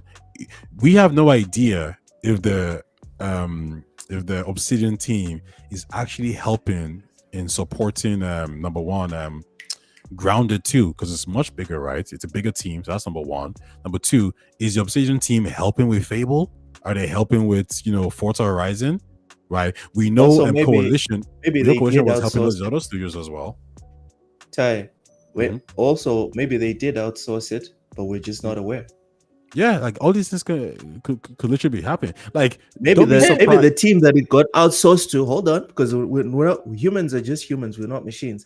Maybe the team that the work got outsourced to is not working efficiently. Maybe they're going slower than expected. Yeah, that's possible as well. It is what it is. Look, that's games. Come on, guys. This industry, half of this industry is cancelled and delayed games. Why would that not happen with ports as well? It's the same devs, more or less. No, I think that's very fair. I think that is a fair assessment. So one last, I think so we're gonna, but I disagree with certain points of both of you and both Taye and Loke, your observations when it comes to Xbox overall, but that's because I'm a fanboy. But I think let's transition. If I look at one of the Xbox is impressive, brother. Damn. Sorry. Your hate boner for Xbox is impressive. Oh no, I'm a bitter X. That's why. I'll always have an X to grind. Bitter is the word. But my only thing is this: is just be consistent in your strategies. Regardless, because all of the stuff that you guys raise is valid, and it could be valid points to argue, but my point is that like it's not up to us to interpret this stuff. We interpret what you give out, what you put out. You put out what you want to present, which is what Sony and Nintendo do consistently. Microsoft puts out things that are open to interpretation, open to all sorts of like, people busy throwing bones, or what is it? I forgot what the saying is, but literally trying to interpret it through mysticism or whatever. Like, just put out there's no mysticism, accurate information as to like, this is what we're doing, this is where we're going, and that's all we're gonna let you know. But with them, their strategies are forever shifting. Their approach, they're the ones, and this is what I said, I'll give them credit for this. If it was not for Xbox, we would not have any news. Like, our news cycle in gaming today relies on Xbox, because they're the only ones doing things differently enough that it actually makes news headlines. Sony and Nintendo that we get nothing from them. Like, the only time there's always, even today, the news is all about the Rogue LIX, the Rogue Xbox LIX's price. Like, there's nothing else. Like, I mean, if you look at like the last 3 months, all the news is about Xbox for America. So I'll give them credit for that, is that they've kept us engaged and they keep these sort of conversations going. But at the same time, there is a given guaranteed way to do this. Other people have done this in a way that is more effective. Can I interject? Yeah. Fuzzy makes a very good point. Yeah, Obsidian has helped out with State of Decay 3, and they're probably still helping out with State of Decay 3. Keep in mind that some of the reports had it that when it came down to crunch time, some of these studios were given metrics to reach. One of them was Undead Labs with State of Decay.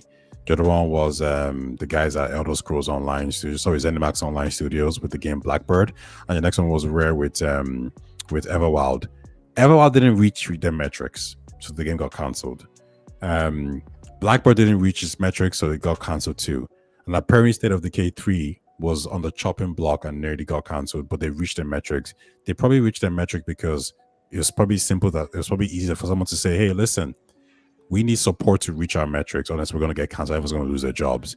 So maybe Obsidian said, "Okay, well, we'll help you out there." Mabudi said, "Okay, Obsidian, go help them out." Instead of making a port for PlayStation, how about we try to save one of our internal studios instead? And I think these are probably the situations that's happening here, right? It's just what it is. The next point I'll say here is this. You mentioned how, well, Sony does this and Nintendo does this and Xbox is vague and blah, blah, blah, this kind of stuff. Yeah, that may be true. But again, I feel like there is a problem here with people who want to analyze information, but they pick and choose when to analyze. You can't say that, well, they made me think that everything is third-party day and date. How? When? Why? When do they say these things? It's a lie. So then I'm wondering, wait a second, you analyze information, right? So if you analyze information, why didn't you listen to what my booty said about the information? Why didn't you listen to what Phil Spencer said? What did they put out there? What do you mean they put out there?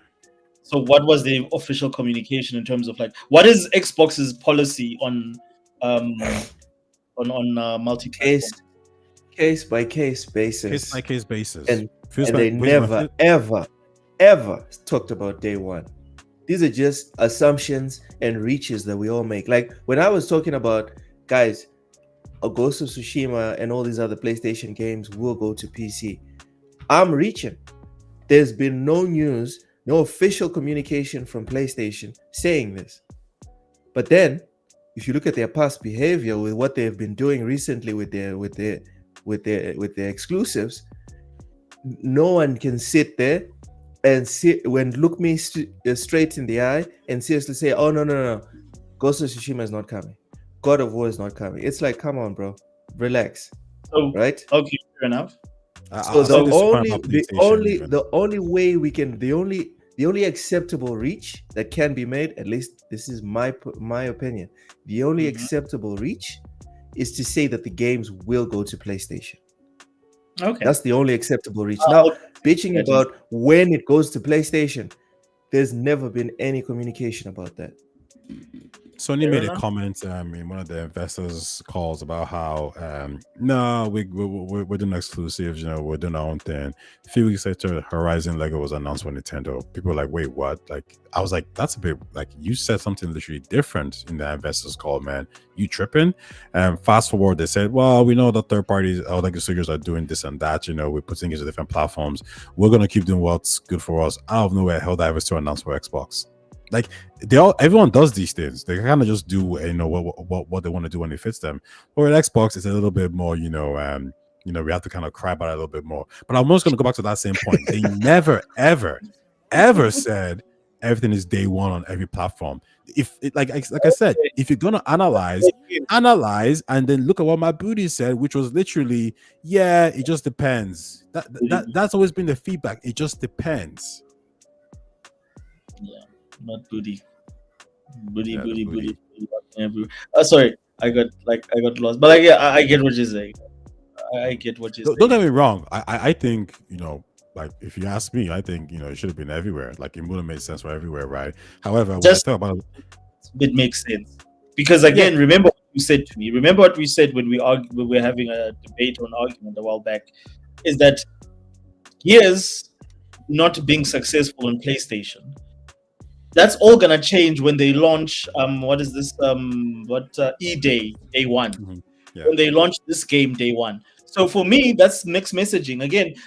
This is like it's the onus is not me on me, the customer, to interpret your smoke signals. You need to communicate clearly whether you. It's not rocket science.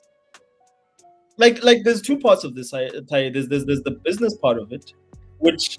Again, if it's to your stakeholders, etc., your communication, yes, what you say on your statements, blah blah blah, that's what matters. Then there's the other part of it from the fan perspective, in terms of like, what have you done for me lately? Everything comes from so what is Xbox saying? So if you tell me, and again, this is my closing sort of like statement here, is if you tell me as an Xbox fan that listen. We're going to now, there's no barriers. We're putting everything everywhere. Okay, cool. So that means that there's no incentive for me to buy whatever it is hardware that you want to sell me next, because I can just always go get a PlayStation where they have things that are locked into their platform, console-wise, not PC. Console-wise, experiences are locked into their platform. So if I want a platform that has exclusive experiences, I'll go over there. That is your messaging. So now when it comes down, all of a sudden, like, okay, cool, you are in a position where you can now pivot completely like move your messaging towards that. Like, yeah, Forza, our biggest game, day one on PlayStation, and you don't do that. I get a little bit confused to say, okay, cool. So what are you saying? Are you saying that Xbox is still the best place to play these games? Or can I just play them anywhere else where there's an Xbox logo? You want to be literal about it, Otis. You want to be literal. Okay. What was literally said is that the game is coming 2026. That's what was literally said. Yeah. Dude, we don't know if in 3 months this whole conversation is not made moot by them just saying, yeah, it's going to PlayStation day one. We don't know this. All they said was 2026. So maybe we should all take a breath, take a beat. Yeah. If you want to go by what was literally communicated, if you want to go by what was literally communicated, the game is coming out in 2026. That is all. Which also means that like if you're PlayStation guys, like probably might get in 2026. But again, I think I don't think this is a necessary confusion thing. I see Mikey Barra's message and I'm just thinking, why are you like this? Like you should know better. And I think that's the part that's just kind of like it makes me just roll my eyes. It's people want to analyze things, but they pick and choose when they want to analyze. It's bizarre to me, Well, the only thing I'll say differently about the likes of Mike Yabara is that these are actually people who are in the industry. So I always give them the benefit of the doubt in terms of listening to what they have to say. They're not random fanboys. They're human beings that can be as dumb as all of us. Don't forget, one of these execs, right? One of these people in leadership positions was bandying around, I don't know which one specifically, one of them was bandying around the idea, right? They called it an idea of charging us for reloads of our guns. They literally threw this out there like, this would be a great idea. Players would love this, etc., etc. So we're not going to sit here and say just because someone is in the industry currently, right, then they must be a sage voice. There's idiots in the industry. I think that's a great segue. To that point, I will. Okay, sorry, go ahead. My bad. No, I was just gonna say this is a great, like, because the next thing I was gonna ask, like, our next topic and our final topic for tonight is going to be gaming discourse, and like, yeah, and I think that's a great segue for us to move into what devs say. And yeah, like to me, that's what it comes down to, because it all comes down to gaming discourse. And today more than ever, gaming discourse is very free flowing. There's everyone has an opinion, and everyone's opinion is in the public square, and it can be shared and then it can be discussed. And I think, to me, a lot of this stuff that we've been discussing talks to that. Taye, please go ahead. Oh, you mean what? Oh, no. Go ahead. Like, we can move on. Yeah. So, but like, gents, like I thought that was, again, I always try and keep the Xbox stuff. Oh, sorry. Yeah, sorry. I'm seeing what Fuzzy is saying now. Yeah, Fuzzy, about Mikey Bauer.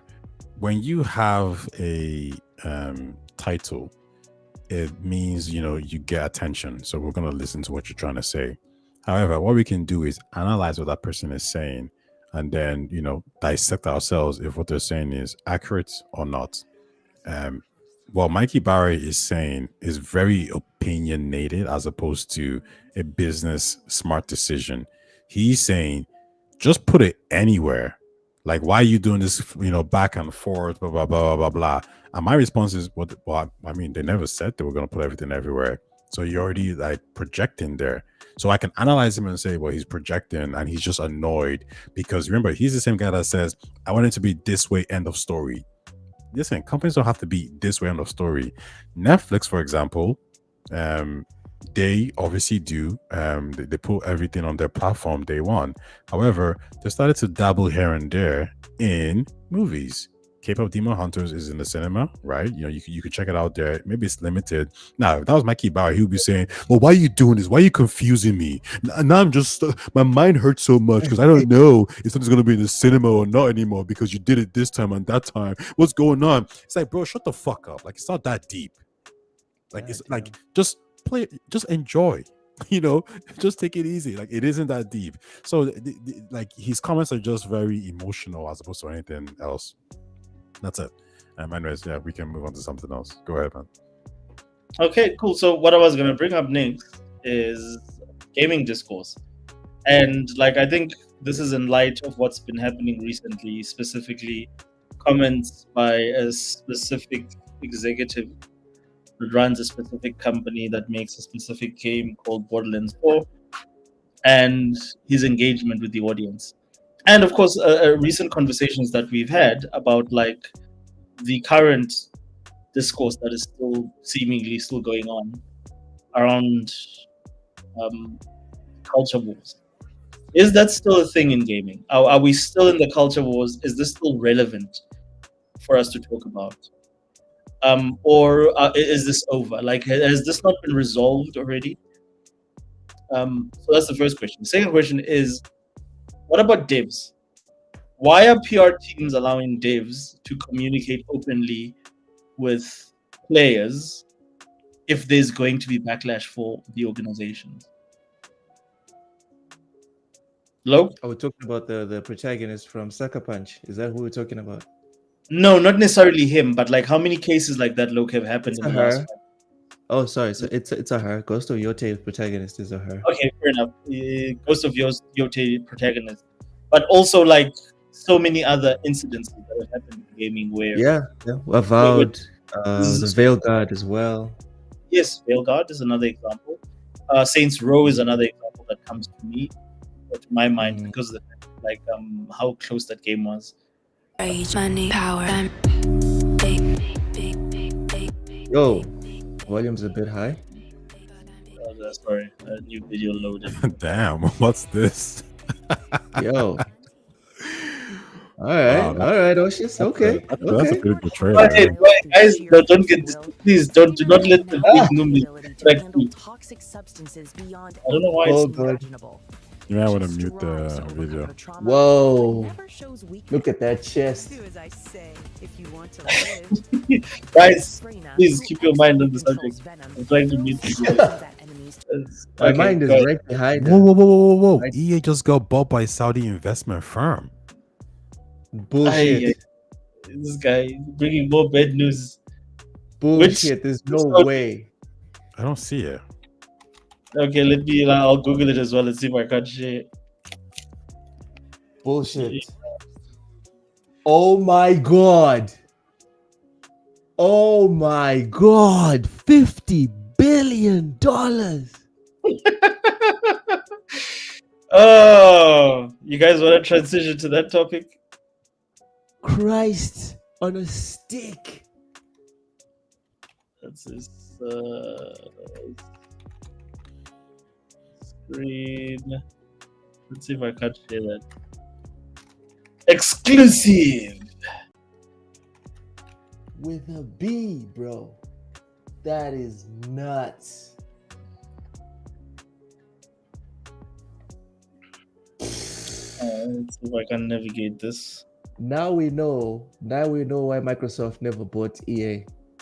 So, video game giant Electronic Arts nears roughly $50 billion deal, but it says nears. Yeah, nears. It's Right. happening now. Dude, if the Wall Street Journal is talking about it, they're just dotting the I's and crossing the T's. Video game maker is nearing a deal to go private. This is good news. This is fucking brilliant. Would like to be the largest leverage buyer. Every time you score a goal in FIFA, someone shouts Allahu Akbar. Stop that. This is good news, guys. This is good news. Video game maker Electronic Arts is nearing a deal to go private. What would likely be the largest leverage buyout of all time, according to people familiar with the matter. A group of investors, including private equity firm Silver Lake and Saudi Arabia's public investment fund, could unveil a deal that the publishers best know. Do you think Donald Trump is going to allow this? Since we are like, I don't. We are what? Dude, Saudi Arabia is one of the US's best friends. Do you think buy the most guns from the US, brother? Guns, tanks, airplanes, bro. Don't let anyone lie to you. They are brodies, and not just because of Trump. These guys, Saudi Arabia and the US, have been rolling deep since the 80s. No. So you think they will allow? Yeah, it's not a problem. Okay. Taye, do you see this happening? No, I mean, yeah, won't they allow it? Yeah, for sure. Wait. With all their sort of like, anti-brown, anti.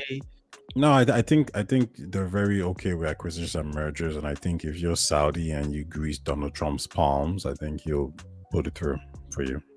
And again, I would like to take it back, Taye. I'm sorry. I know you want to make this orange man bad, but the US and Saudi, you can Google it. You can go to ChatGPT, Grok. The US and Saudi Arabia been homies since forever, brother. They've been homies. With Democrat president, Republican president, it does not matter. This is gonna go through. If it stops, it's not gonna be because the US government stopped it. That's wild. No. I think my point here is that it is like, I mean, they're making it go private. Maybe people wouldn't like that. Maybe the US government wouldn't like that. But Donald Trump's administration is probably very pro business acquisition. I just don't know how, from a business point of view, this helps the United States. Like, if this was like someone from the United States buying it, I could see America being more happy about it. But this is a different country, different entity. So I don't know if this is for them. So I think you probably have to grease Mr. Trump's palms a little bit for him to be like, yeah, sure, this is cool. But do you think this is okay with Trump's base? Because that's what it always comes down to, is that the reason like the dude is so powerful and he has so much control is because of his base. His base have no values and morals. They have no stance. They have nothing. Like, okay, let me ask the question to Loke. Because you have no values. Because remember, these are the same people that said, they're the same people that went around saying stuff like, "Oh, freedom of speech and that." And as soon as Kurt gets a blast out of nowhere, it's like, no. Now we need to talk about hate speech, and we need to like monitor people, and we need to get rid of Jimmy Kimmel. Like, it's not a joke to these people. So the question is, like, do you think this will play well with Trump's base? The Saudi Arabia thing. Yeah, because like Trump's has been like, we're cutting off. We want to make everything American. We want to make everyone everything must be American. No. Pause right there. They didn't. No. It's not that they want to make everything American. Mm-hmm. They want to make everything beneficial to America if they are spending money on it. If if the US is spending any money on anything, it must bring returns to the country. That when they say they are America first, that's what they mean. It's not to say a private transaction happens on the side, America needs to get a cut or something like that. That's not how things work. It's the idea was to stop being the fine.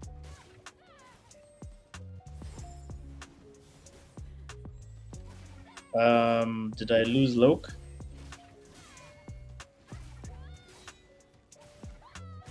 Taye, can you still hear and see me?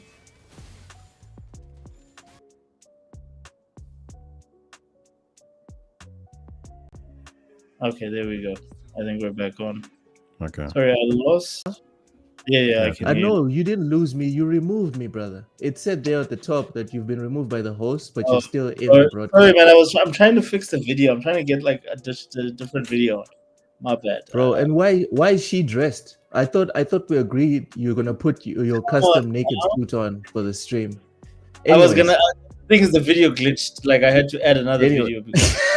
Anyways, what I was saying, going back to what I was saying.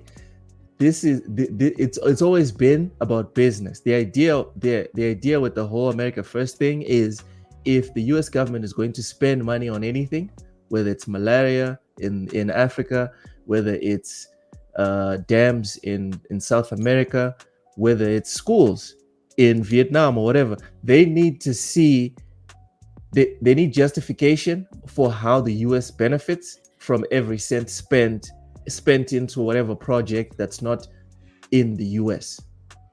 You feel me? Do you agree with this? Yeah, dude, but I worked. think the tricky part okay, I'm not gonna say where I worked because you guys have an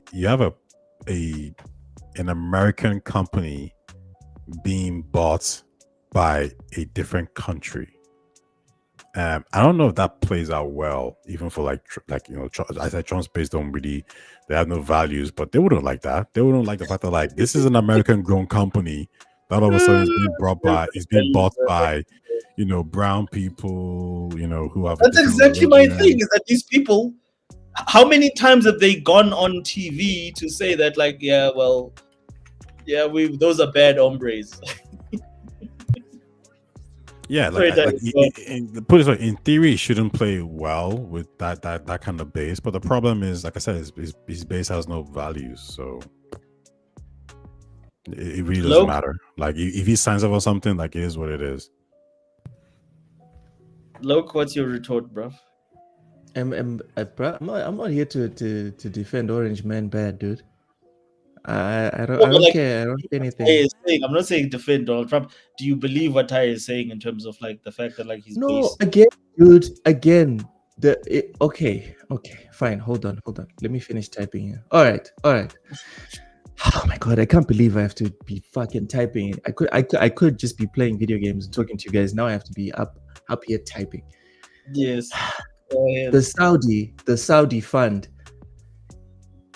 during Democrat and Republican reigns have bought significant shares in Boeing, Facebook, Citigroup, Disney, motherfucking Bank of America. Weapons companies included. Hold on. Weapons companies included. So the US government, right? We on both sides have let purchases happen between the Saudi fund for entertainment companies, weapons companies, and fucking banks, including the Bank of America. Listen, those acquisitions, right, of large swathes and shares of these companies happened unimpeded. A single video game company is being purchased, and you guys think now it's a problem. Now it's going to be a problem. But this is not just any company. These are the makers of Battlefield 6. Oh, suck a dick, dude. Weapons. The Saudi fund is buying Lockheed. It's buy. Oh no, dude. No. So where are we going to? I love video games. I love video games. And I love video games. Where are we going to be fighting terrorism if EA is owned by the Saudis? My guy. I know you're trying to trigger me, but I'm just like, let's bring the stakes here. Let's bring the stakes into the world of reality. The US government is letting the Saudis buy up banks and weapons manufacturers, right? Institutions that have real, like, devastating impact on the world and the US as well. You think the US government is now going to be stressed because Madden and FIFA are now going to be, oh, come on, bro. There's not going to be any stage 6 hanky-panky on the next message. To the US government, this is less than a nothing burger.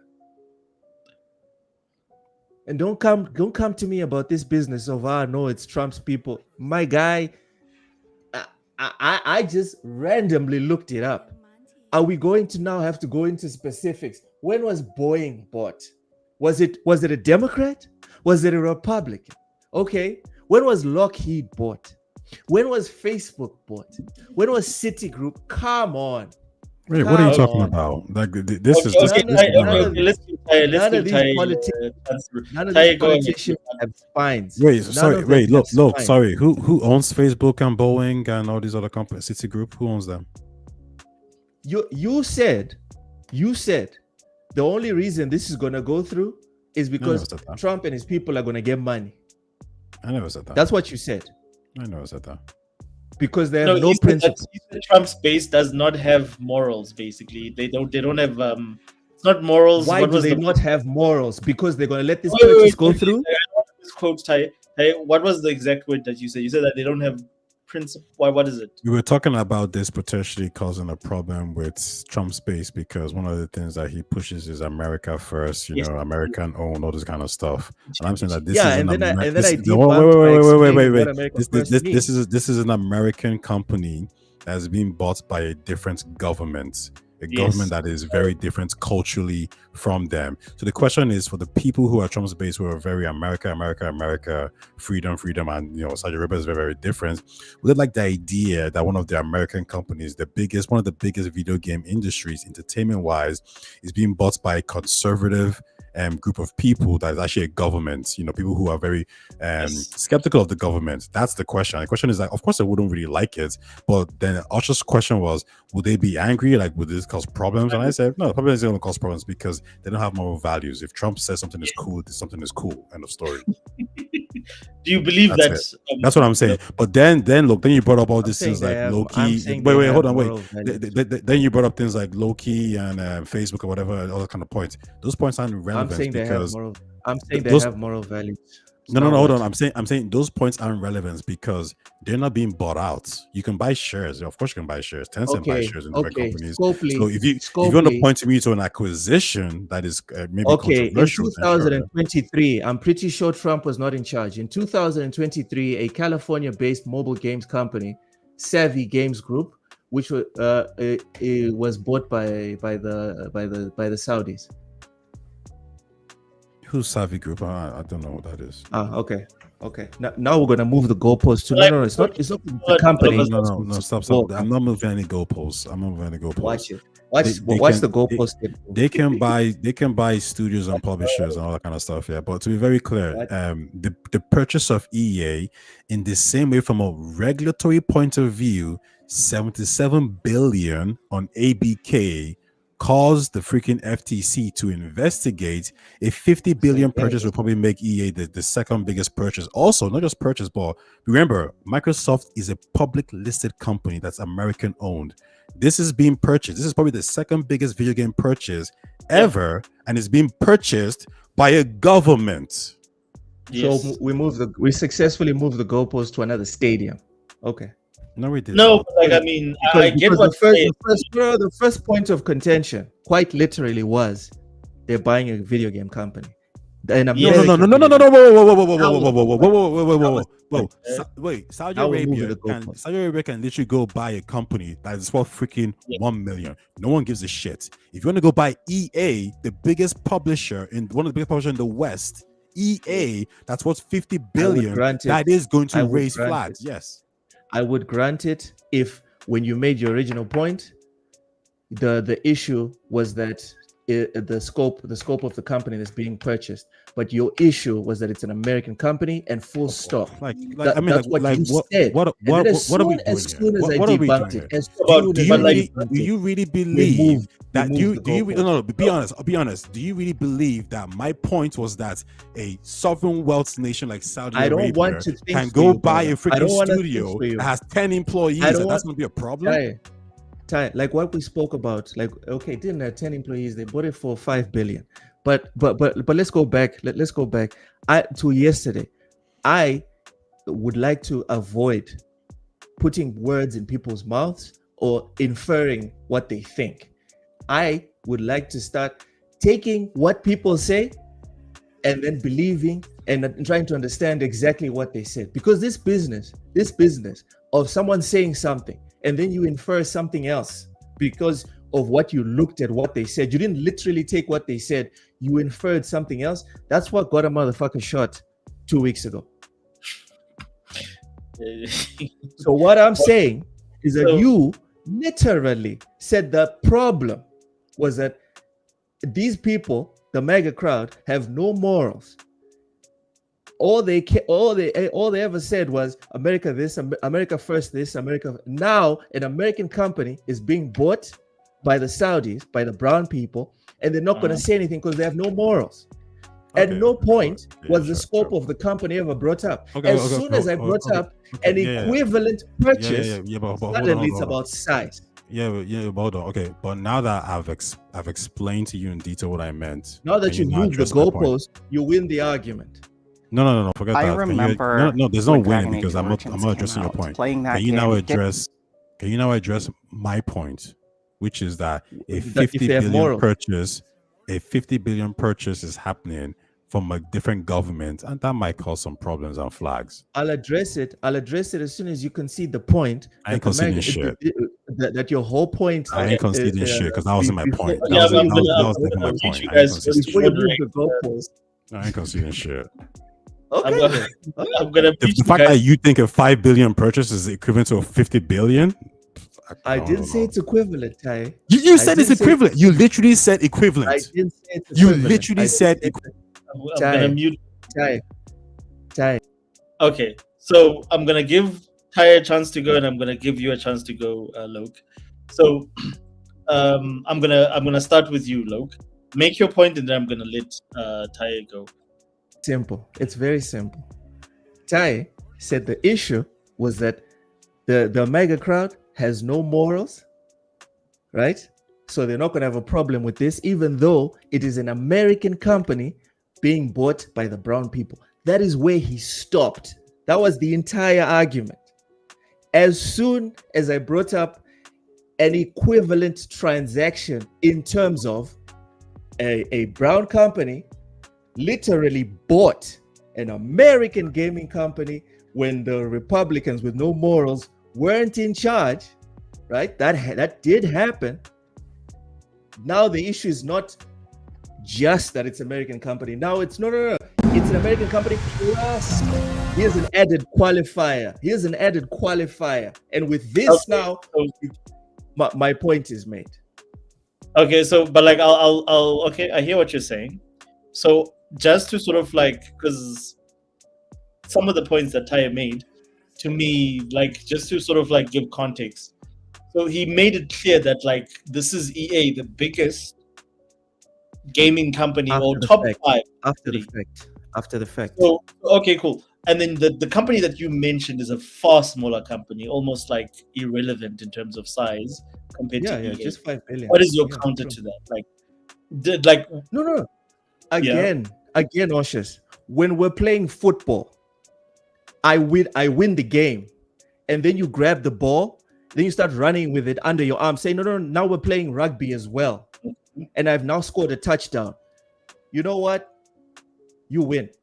As soon as you do that, you win, because I came here to play football. You set the rules. The referee blew the whistle. Yeah, it's football. I scored a goal. You grabbed it under your arms. You ran to the other side of the pitch. We're playing another game, and then now you win. Okay, that's fine. I'll take a step. So let's give. Okay, so I'm gonna give Ty a chance to clarify. So Ty, take it away. Well, my main point, I was actually responding to Oshus's question, which was him saying, are these people going to actually care because of that whole idea of, this is America first, like let's support American businesses, and now you're going to sell pretty much one of the biggest publishers in gaming entertainment to not a group of people who are not even from America, who might not have America's best interests at heart, but you're going to sell it to a government. Yeah, I could see how people, even people, like if I was American, I might feel a bit iffy about this as well. So that would be my issue with it there. And the question directly was that, well, yeah, okay, will the fan base actually care? And I'm saying, like, they won't make a fuss about this. They might actually not like the idea of it, but they won't make a fuss about it because these people have no moral values. They just don't. They'll just flip and flop, because no matter what their king says, they'll just follow. The king says, I'm doing this, end of story. The king says, yo, listen, I'm going to protect pedophiles. Well, guess what? I guess we have to go along with it. We might cry and bitch them more a little bit, but we ain't going to go as hard. But I'll tell you one thing, though. If it was the other side, oh my God, we'll cry about it every freaking day. These people have no values. They just do whatever the hell they want to do. That's just the point. This is just the truth. Whatever it is. Now, to the actual main point is that, like, yeah, of course, like, I didn't even know about this whole savvy group stuff, because it was even reported that people really care about this. However, this is where the media plays a role in it. EA is a pretty damn big publisher, right? They make Star Wars games, they have the Battlefield franchise, they make the FIFA games. So even the EU is going to be looking at this thinking, whoa, who's buying you? Now, if it was maybe someone else that they probably like and trust, or whoever it is, it might be more lenient. But like I said, it's a government. I don't know if the EU is even interested in that. I definitely think Trump supporters or people and even not even Trump supporters, just Americans in general, are probably not necessarily happy about that. When Microsoft was buying ABK, it was an American company buying an American company that is publicly listed on the stock exchange. This is private. This is different. This is more controversial. Okay, cool. I think, Ty, you make some very valid points. And again, like, Loke, just to sort of like support what Ty is saying when it comes to this, is that this is a government that's made it very clear that, to your point, we want things that benefit Americans first, right? So in other words, would it not be beneficial to sell this to an American company? And I don't know who that is. Who buys EA? Outside TikTok. Remember what's happening with TikTok right now? Trump is literally saying with TikTok, they're like, yo, listen, how about this? Yeah, you sell the branch of TikTok to to American company, aka Oracle, whatever, and you guys, and we get the revenue 50%. What did Trump do as well with was it Dell? Not Dell. Not Nvidia. The other guys, where like they invested 10% into them because they want these things to be more closer to Americans and the West. And now you're going to sell the biggest gaming publisher in EA to the East. I mean, that's not a good thing if you ask me. So to me, I get where Ty is coming from in terms of it's inconsistent with the beliefs that you sort of echoed in terms of like what you're trying to do as a government. I don't care. Like I have no vested interest in American politics. I think it's all silly if you ask me. But like Loke, do you not think that there's a point here in terms of like, do you think that a purchase, and again, I'll ask you another question because this is also something that's come up a lot and it's got nothing to do with gaming specifically. Because if I look at the WWE, it's probably going to be purchased by Saudi eventually, or they're going to get a controlling stake in it. Do you think these acquisitions support what the current regime is sort of promoting? Okay, so 2 points. One, no politicians have morals. The Saudis have bought entire football teams in the glorious and always honest Europe, from Manchester City to PSG to Newcastle United to a couple of teams in Italy. They're all spineless mosquitoes, all of them. Even your precious Europeans. Okay, so but like, let's go back to America. Do you think this supports what the current? Because like, again, I'll go back to saying like the current. I just said it. All politicians are spineless, blood-sucking mosquitoes. Okay, all so you're saying that this government is the Europeans, the Asians, the South Americans, especially the Africans. Where else?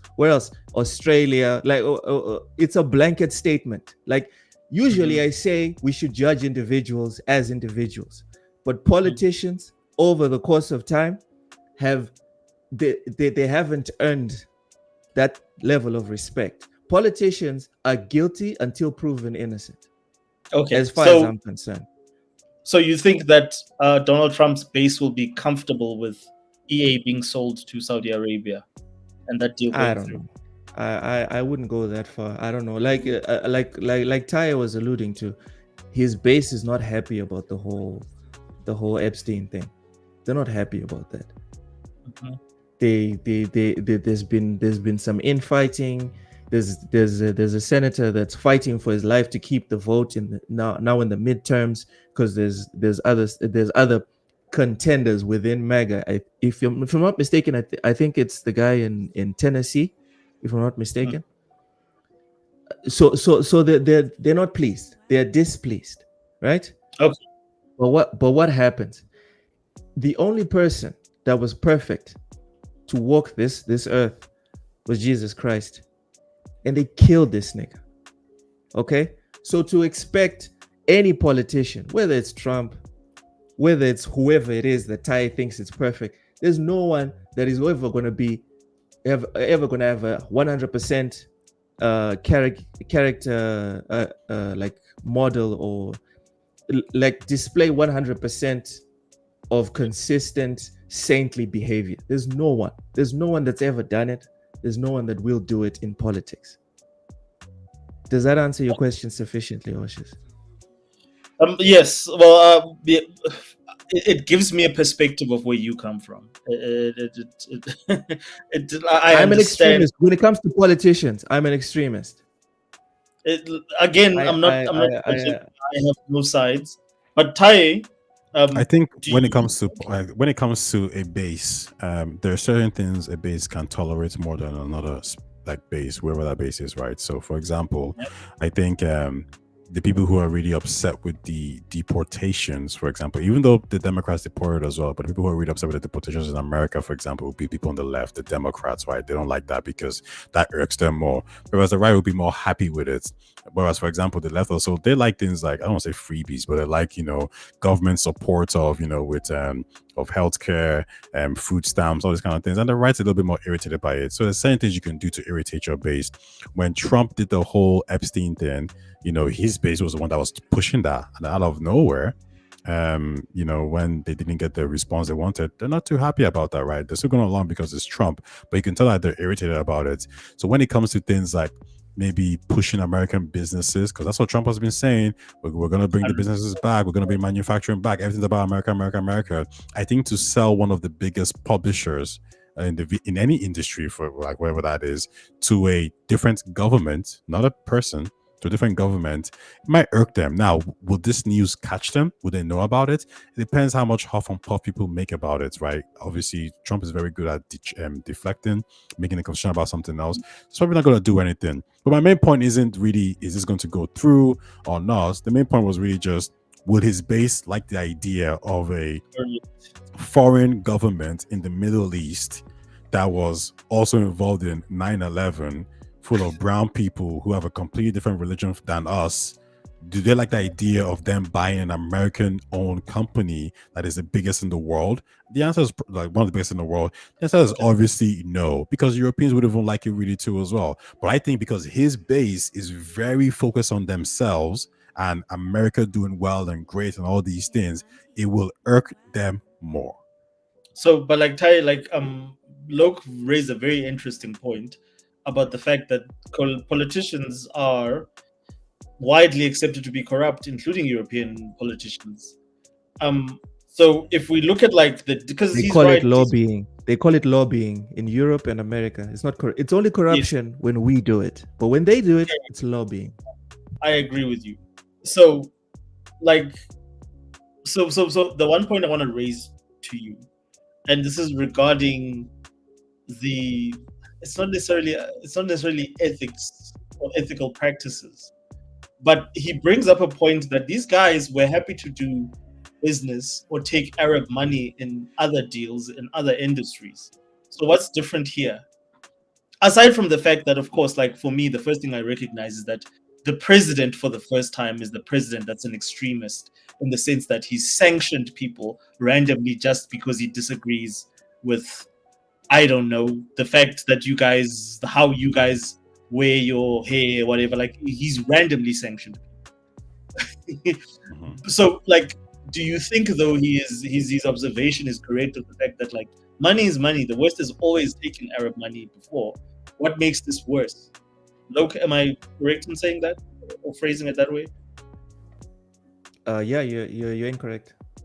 I'm not asking any question. I was just stating a fact. I don't think I wasn't asking anyone if what makes this worse. I was just stating that I personally have no expectation about the morality of any politician. I think that there's levels to moralities of politicians. Some of them are a little bit more resistant, right? So, for example, if you have a Christian politician, it's going to be harder for him to go against his values. You probably need to pay him a shitload more money. But they don't want to support it. You can't pay somebody who's a hardcore Christian to support abortion. It probably doesn't matter how much money you give him. It's probably going to be like, hell no. You can't pay somebody, a politician who's against gun violence, to ease up on gun violence. Sorry, on gun laws, because you're not paying money. The reason why these lobbyists move to a specific politicians, because those politicians are more or less in line with what they think and say. Bernie Sanders is a perfect example. You can't pay him off. He's not gonna, he hates corporations. There's Warren who hates corporations too as well. So yeah, I think that's what's gonna so basically politicians are susceptible to corruption, of course, but there is levels to it. Some of them are worse than others. With the EA thing that's going on, I don't think it's gonna it probably go through whatever it is. It depends who's the chair. The chair has already said things like they're more open to acquisitions and buyouts. So if this guy was in charge, basically if Trump was in charge, the APK deal would have went smoothly. It would have went, it wouldn't have been a problem. Even with the FCA as well. The only reason why that took so long was because of politics within the British system. So this deal could probably go through. However, I do think this is more of a flag. It's more of a flag because there's nothing wrong with an American company that's traded on the stock exchange buying another American company that's traded on the stock exchange. But what we have here is an American company that started from scratch, being purchased by a government. That's different. Trump's next question could be, wait a second, why don't we purchase games? I'm sorry, not games, but publishers as well. Why aren't we doing this? Why are we letting different government purchase these companies? And I think that's just it's more of a flag. If Lena, I actually wonder, if Lena Khan was in charge, because she hates corporations so much, would she think that Microsoft buying ABK is worse, or would she see Saudi Arabia buying EA is worse? And here's the thing: I think she would still think ABK. I think she would still think Microsoft buying ABK is worse because she hates corporations. Whereas governments probably like, yeah, well, like whatever, screw them, like they can do whatever they want to do. She really hates corporations. So, but I think if you were to ask me, I think a government buying a publisher this big is worse. It has to be worse.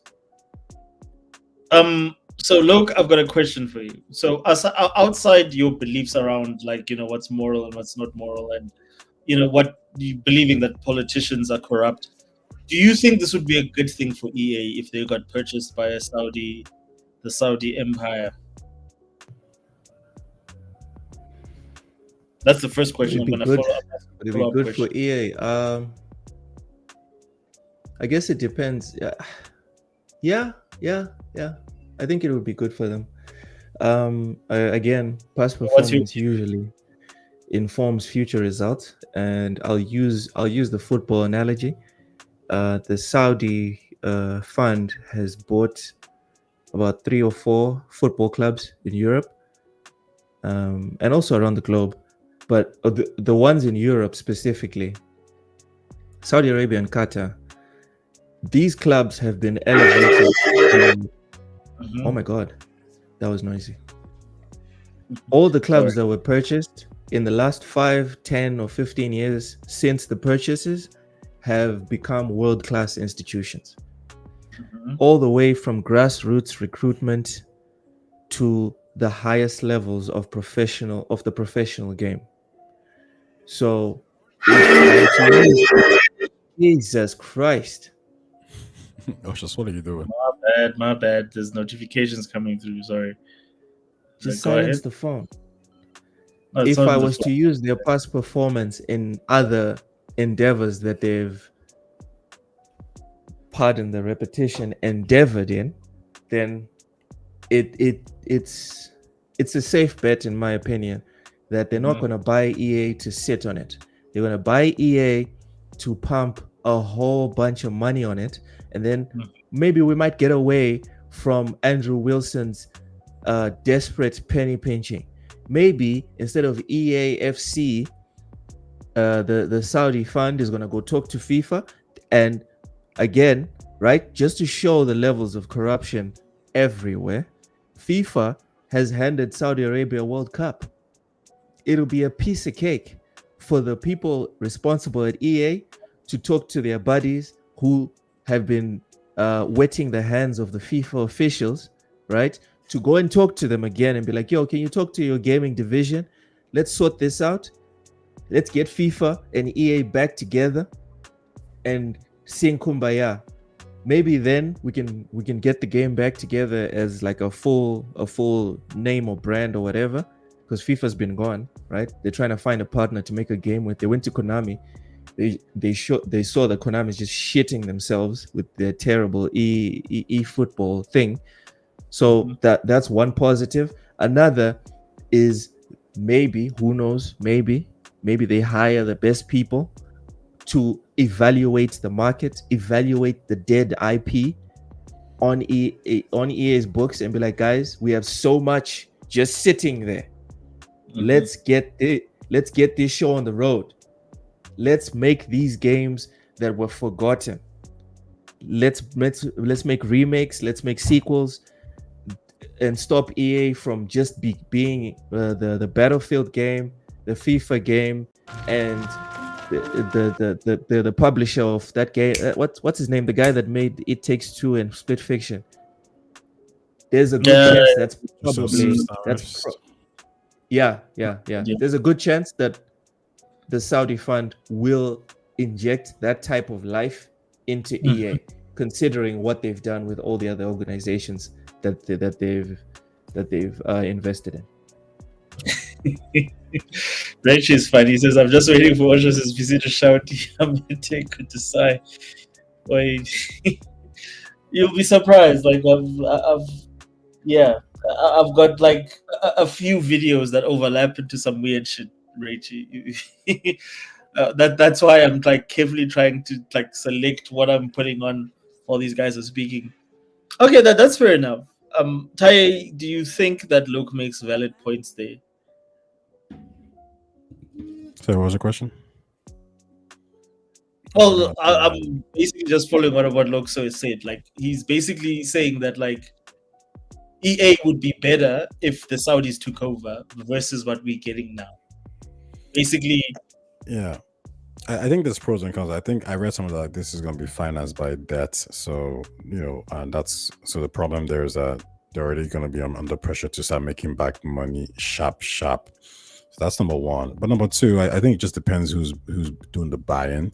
So, one of the reasons why, like, you don't have to answer to quarterly shareholders, and it's not about profit. You can make long-term plans with private individuals. So that's good. Yeah, I don't think there's a really clear-cut answer. There's really just pros and cons to this. Yeah, I wouldn't rule out saying it's bad. Yeah, I mean, I actually can't say it's bad. I would actually agree with Luke to probably maybe a large extent that this could be good, but it could also be very, very bad. Like, one of the things is when you're PLC,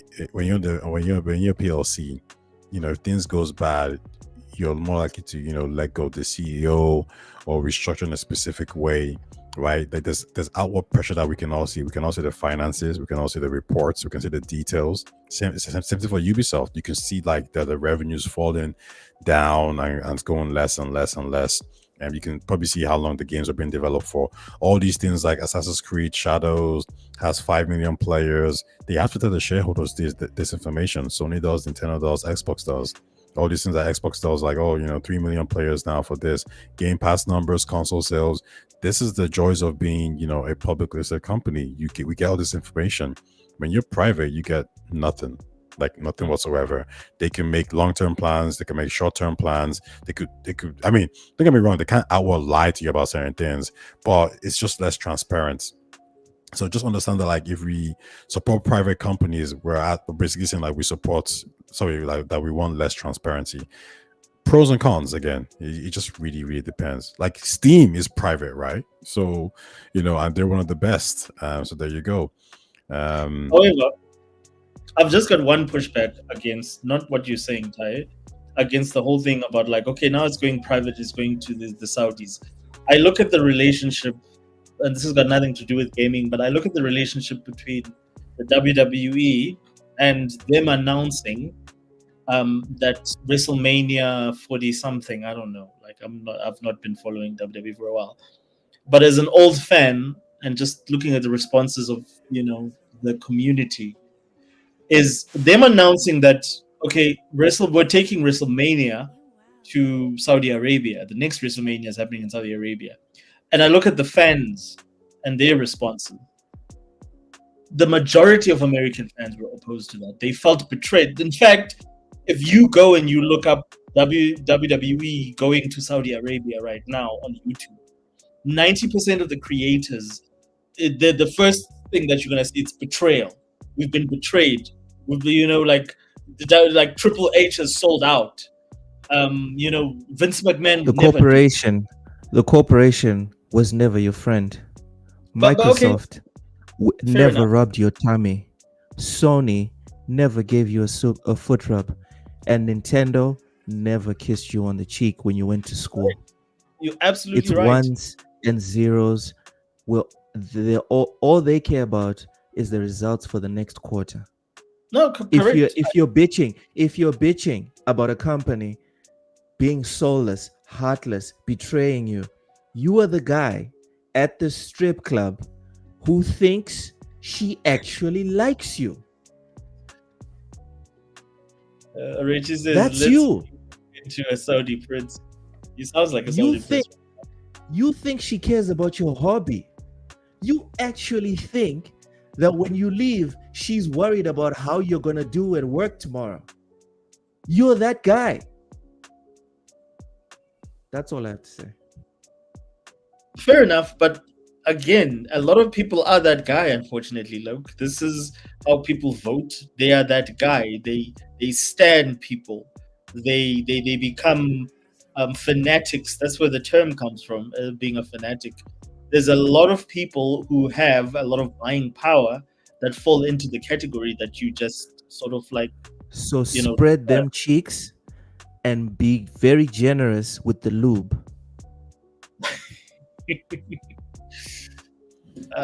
Okay, that's a take.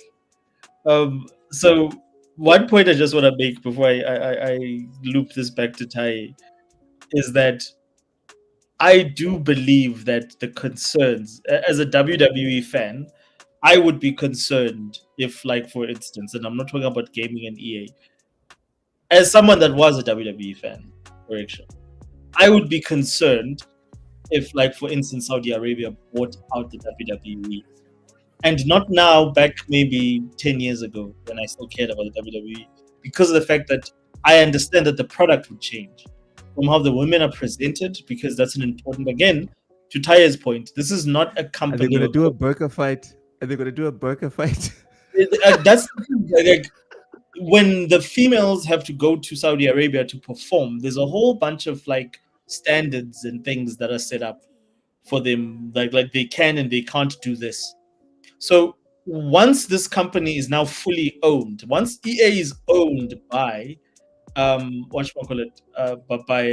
Saudi organizations, it's going to change how they make games. For one, we're never gonna get another W. I can't say this with straight face. We are never gonna get another Dragon Age Velgard ever again. Thank the heavens. But my point being is that then what happens is it becomes an organization that is now being governed by religious or belief-based dogma, or dogma is not the right word, but now it's been governed by religious, or it's now based on religious decisions being made. Say it. Religious extremists. God damn it, bro. Just say it. What's wrong with you? Hey, do you think I'm wrong in what I'm saying? No, because I think like you're right. Like the problem here is that there's a short-term thinking of, hey, we're winning now, we're doing well. But when something is owned by a creator or who it is, you're at the whim of what that person thinks and their values, and they can just force that upon you.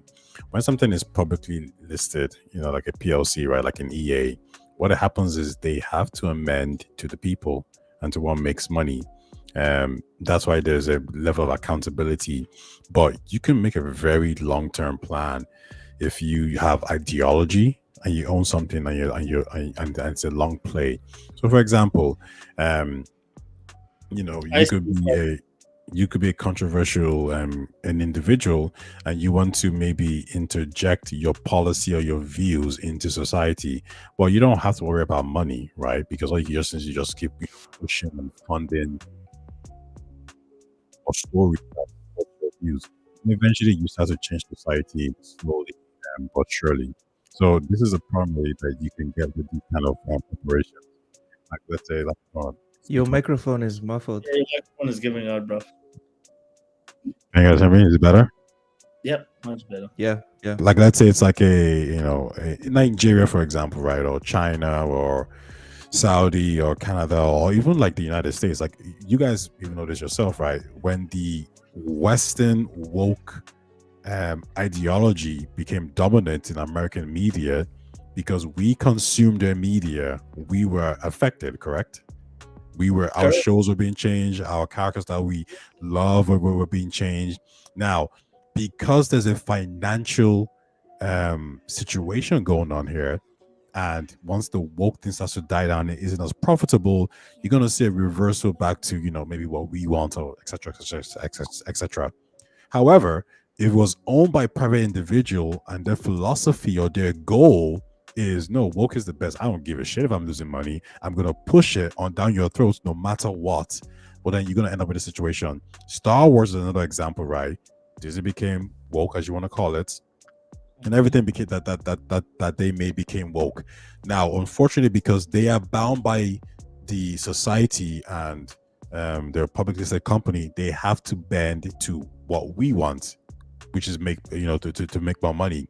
However, imagine if it was a private company and it was a private individual inject your crazy feminist lady who hates men and she has billions upon billions. She doesn't care if she's losing money. I don't care. I'm still gonna keep making Star Wars woke. I don't care if I lose money every single time. I'm gonna keep doing it because it's my ideology. So I think the issue here is with private companies, especially with one that has a very specific ideology that is counterproductive to the beliefs that we may have. That is a risk. That is a very dangerous risk that you run. Mm-hmm.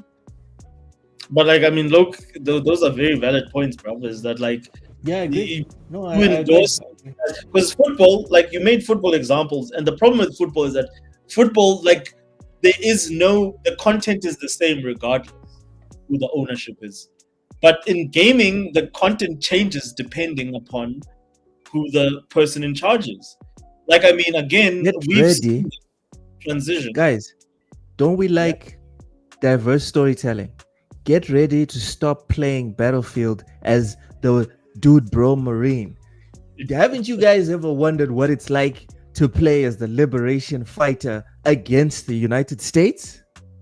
He's a funny guy. He's a funny guy.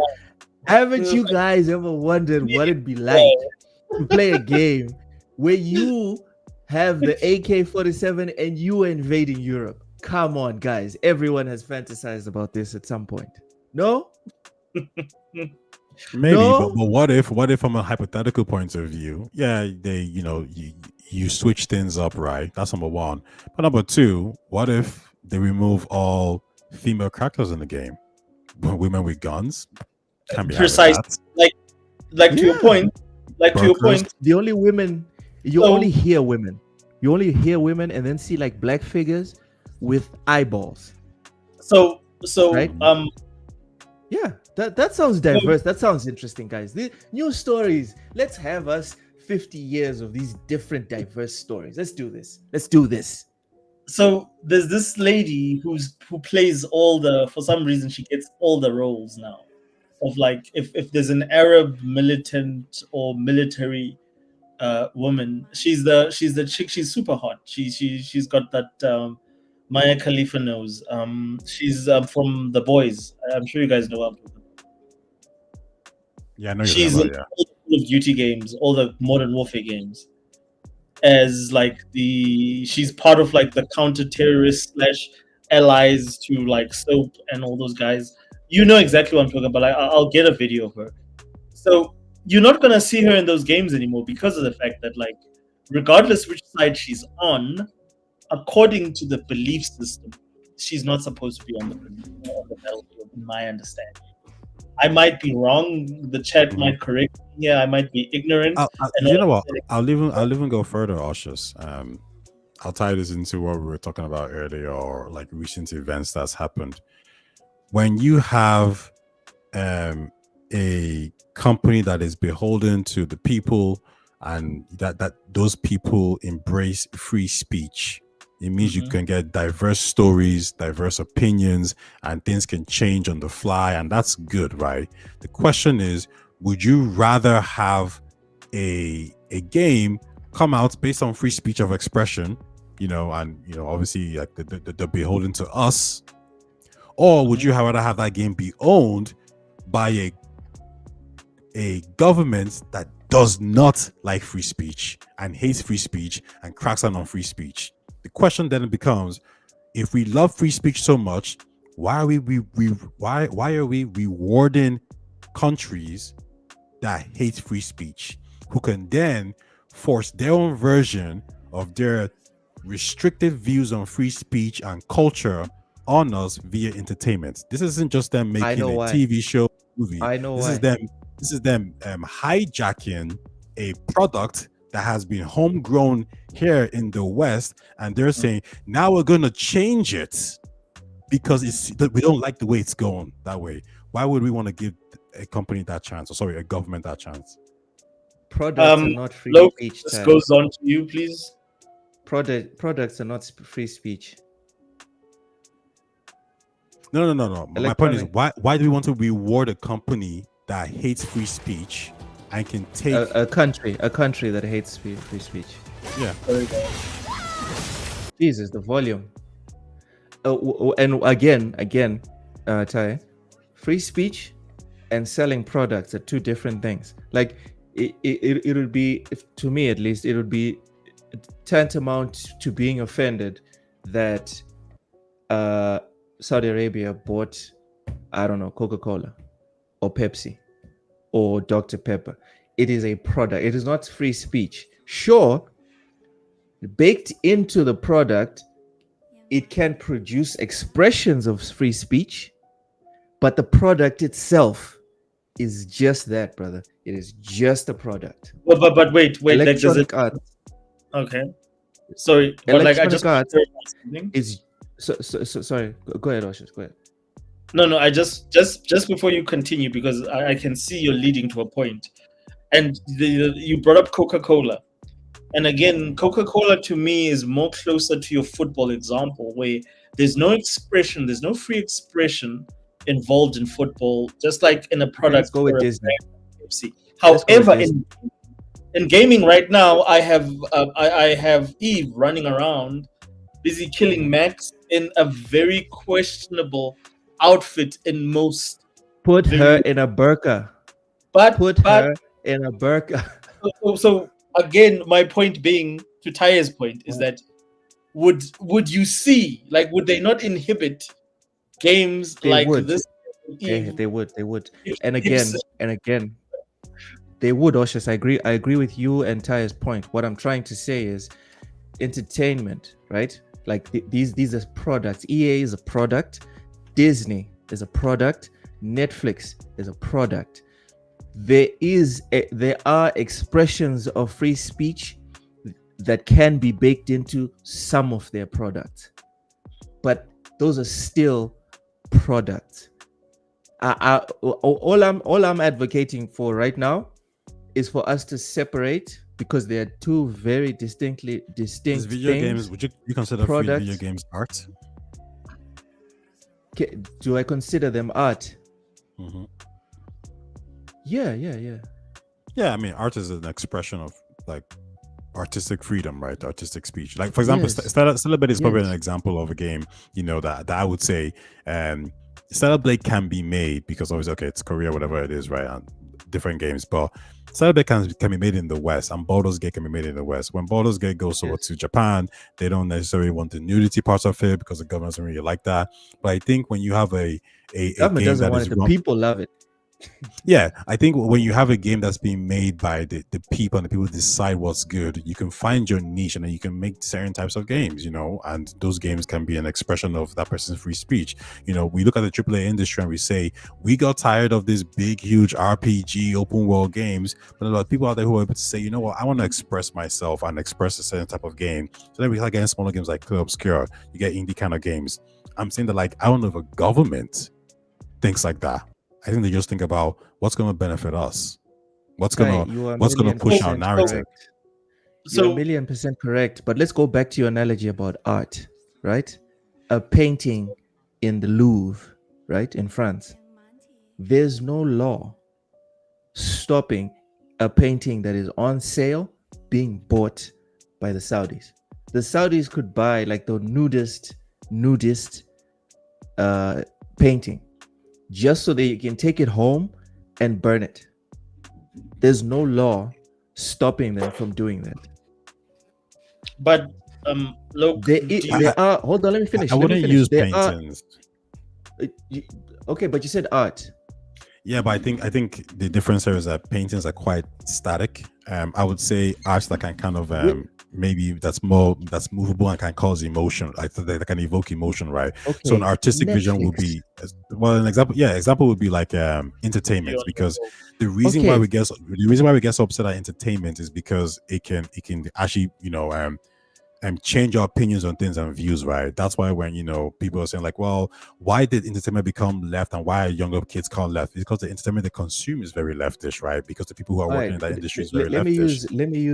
Let me use your example of Netflix. There's no law stopping the purchase of Netflix. And to your point about free speech, and why I'm saying that we need to separate that from the product. Free speech is one thing, the product is another. Because there's no inherent like merit or connection that is like that you cannot detangle between a movie and free speech. You have to literally make the tangle yourself, because art is something that we perceive and then we come to our own deductions of said art. The point is, wait, the point is, quick question. buying. Okay. If Saudi says we're gonna buy YouTube, would you think that's a problem? Yeah. Twitter. If there's no law stopping it, if there's no lawman stopping it. Speaking of the law, real quick, yes, the US government, I just talked to Grok, the US government can stop the sale of EA through the CFIUS review. They can literally do that. So this has something to do with the stock exchange, etc., that you're talking about, the PLC, blah, blah, blah, blah, blah. But again, if these companies are reporting it like the Wall Street Journal, Forbes, my bet is that it's already passed all these regulations and they just they're putting the finishing touches on it. But going back to your point. Go on. Going back to your point about YouTube. Are you saying that okay, sorry, can you rephrase your question? So you're saying how would I feel if they bought YouTube? Yeah, like, because I mean they can if they wanted to, but like, you wouldn't like that, right? You would be against that. Yeah. Why? I would be against it. Because we all use YouTube as like the place of our expression. Whereas YouTube is a very, I'm not saying that they're the only ones, right? But it's like a place where YouTube is a platform that we go and create. Whereas, no offense to EA, but EA is a place where we go and consume, which is why I keep saying that EA is a product and produces products. In this example of YouTube in and of itself is a product, but it doesn't produce products. YouTube is different in that it is a platform where people go, congregate, and connect, and then we all make our own products there. It's different from EA, which is like a centralized product which controls which product gets produced by who, in what time frame, and how much money is involved. Do you know what I mean? If YouTube was to be a proper allegory, we'd all be employees of YouTube. We'd all be earning salaries here. Do you know what I mean? It's a different dynamic. Which is why I think like Disney or maybe Netflix is a good example. I would be devastated if Netflix was bought by Saudi Arabia, because we all know what it would turn into. But it would be the same thing for me, at least, because it is a one product, and the Saudis will take control of that product, and they will distort and change everything that comes out. All the little products that come out of there will reflect their worldview. So that's why I'm saying EA, no disagreements. Netflix, same thing, same product, same example or allegory. Sorry to jump in there. So you're saying that this would not happen in gaming? Or, dude, I just said, La La Land? Get ready when Battlefield 8 comes out. Can you turn that down? When Battlefield 8, oh my God, when Battlefield 8 comes out, get ready to play as someone that is enacting the jihad. Get ready, boys. Hassan Piker is going to love the next Battlefield. That's all I'm saying. I don't even think that would happen, though, to be honest with you. But like, I just think that what would happen is that the censorship towards Western games would be more, because the Saudis would not buy the guys that make Battlefield 6 to put insurgents in the game that represent the Middle East. Like that is just silly in my opinion. Oh, my sweet summer child. I have stories to tell you about what's happening in football, but okay, go ahead. But like, Taye, do you think you just got done saying it. When you have a core belief and you have endless amounts of money, you don't care about how many sales come out.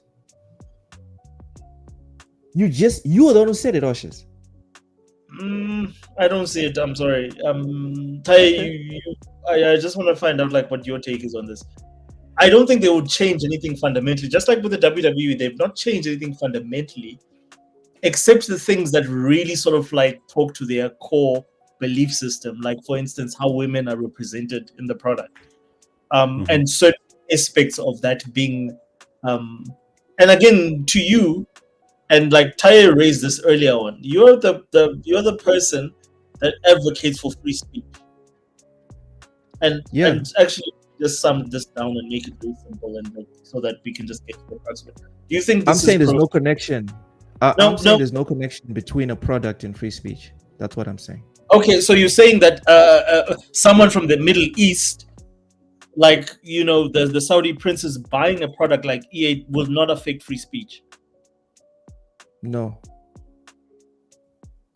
You are saying, that the Saudi government buying a Western product will not impede on free speech? Yeah, they're not buying Twitter, dude. No, they're buying a product. When has Electronic Arts ever stood for free speech? When has everyone ever said, you know what Electronic Arts really stands for, guys? Free speech. I'm saying the guys at Electronic Arts have the ability to express themselves in a specific way that they can have, for instance, games like Veilguard being put out there, where there are representations of people that are different from me and you, and understandings that me and you maybe not subscribe to, or whatever the situation is. You're saying that those people would still be... Do you think that Corinne Bush would still be allowed to make a Veilguard? I don't see that as killing free speech. I see it as a difference of vision. For example, Kojima. When I was watching, let me finish. When I was watching Kojima's production today, his 10-year celebration of his company, it was like I've worked with certain people that I never worked with again, because their philosophies didn't match up with mine. You know, sometimes I want to work 3 hours in a day and I'm good, and some people are workaholics. Sometimes I want to be a workaholic for a week, and then some people don't know how to adjust to that or whatever. It's just a melding of the minds that didn't work. That's all it is. It's not the death of free speech. Free speech is going there and saying, Corinne Bush, not only can you not make Veilguard here at EA, you cannot make a Veilguard anywhere here, like in this country. That's why we were talking about the country's a war on free speech.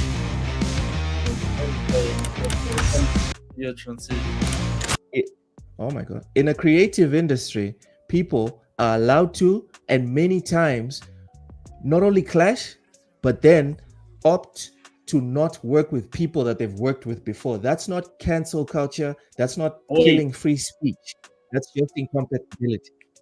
I actually agree with Loke more or less. Listen to yourself here. Like, I want you to really listen to what you're saying, but go ahead, Taye. Yeah. No, I agree with Loke more or less. That, you know, it's a type of expression that's limited, but it wouldn't be necessary free speech, because Corinne Bush can just go somewhere else and make the game she wants to make. So I must agree with Loke. I was looking at it from a different angle, which is, you know, and I think, listen, anyone can sell, like EA shareholders can sell to whoever the hell they want to sell to. That's fine. Do we like it?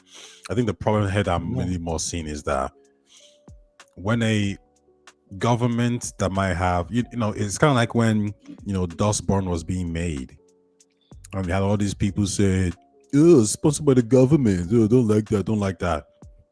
I rather have a government like the Netherlands or Sweden or France that enables, that enables and gives them support to say, okay, we'll support you and do these things, than a government that is more strict, has opposing ideology to me, because that government is going to hinder that ability. They're going to stop that culture from spreading. They're going to spread their own culture. right? Like the reason why American, is so popular is because of their culture and their entertainment. Do we want to live And in a we agree with world? most of their culture. Well, we can say we agree, but we don't know if we actually agreed with it or their culture made us agree with it. The expression of culture, like the pushing us, the Hey, advertising made us agree with it, right? listen. If you sell me a cup of water and it tastes like acid, that's a you problem. If the lady to the side sells me a cup of acid but it tastes like sparkling water, then she wins. That's all it is. In the free market of ideas, the US market of ideas in terms of how life should be lived has won or has been winning. I'm not disagreeing with that, but I guess my point is, if you were to take somebody away from American culture, let's take gangster music for example, right? They never heard it in their life, and then they hear the lyrics, and they're like, "Wait, you shot someone in the face? You did this? You took his bitch? You took his wait? Why are you calling his woman a bitch? Why? Wait, you fucking all these girls? It's Oh my god. disgusting. It's terrible. Like you guys remember that Bobby Shmurda song, Hot Nigga? Yeah. Yeah, Like these dudes are dancing about murdering that's people. murder dance. No, yeah, but like think about it. Like they're dancing about murdering people. They're not dancing because the rain came or money came or somebody won the lotto. They're That's dying a very because they're culture. murdering people. Think about it for a second. Yeah, if you're an alien coming down to Earth and you saw, yeah, we just shot this nigga in the face. Now we're all dancing about it, like ha ha ha. Yeah, we shot him. He's dead. Like it's disgusting. It's fucking disgusting. But American entertainment says, no, that's okay. You can't tell me that, like, as a grown adult you've never heard this music before. You're gonna be like, yeah, that's all right. Now as a kid growing up with it, it's a different story. You're like, okay, I get it, right? So I think entertainment is an issue. So when you have a government that has a very different ideology from you and they start feeding this into your kids, remember this is what people were saying about the woke stuff with Disney. They were saying, you're making these cartoons and this kids show and you're having people do these things that are extreme left, and now my kid is coming to me asking me, saying, oh, that's okay.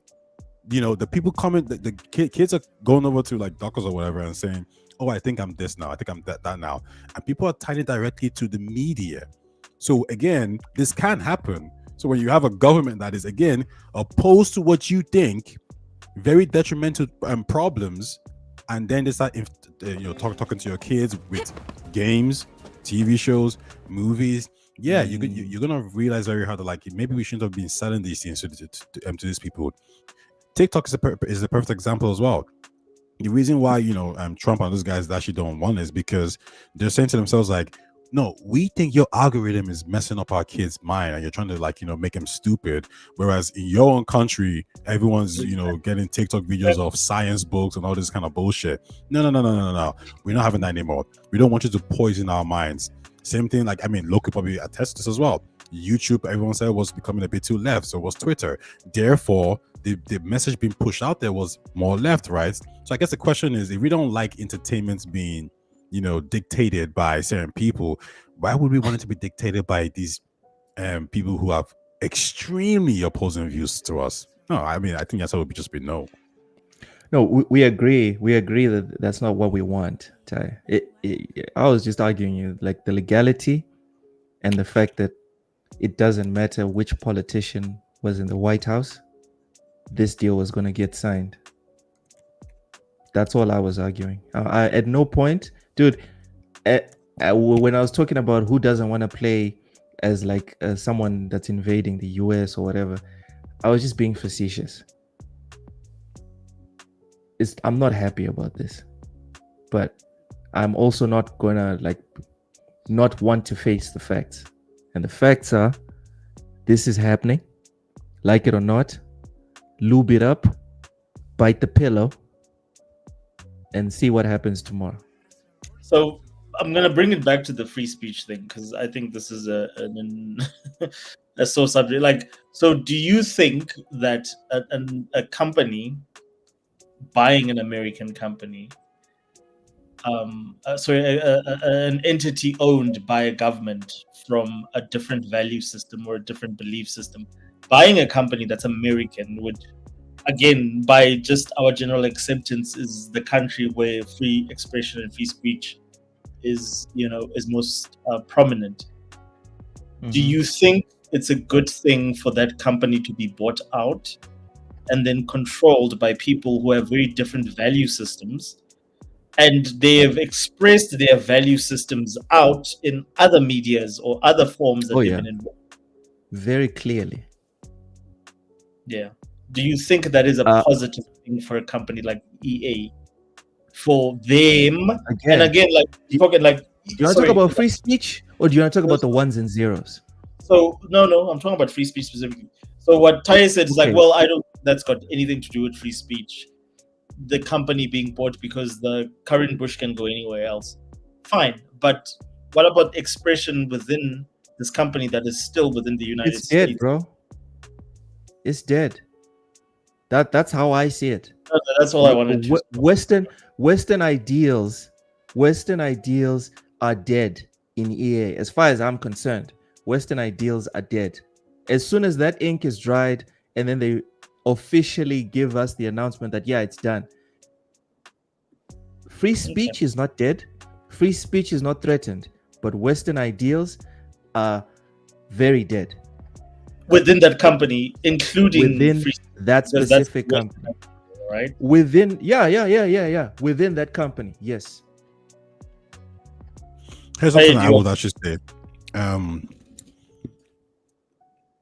If I can't go to your country and buy your equivalent of EA or some media company, whatever it is, because you're going to say, hey, you, a foreigner owning control of our entertainment system, if I can't do that, forget it.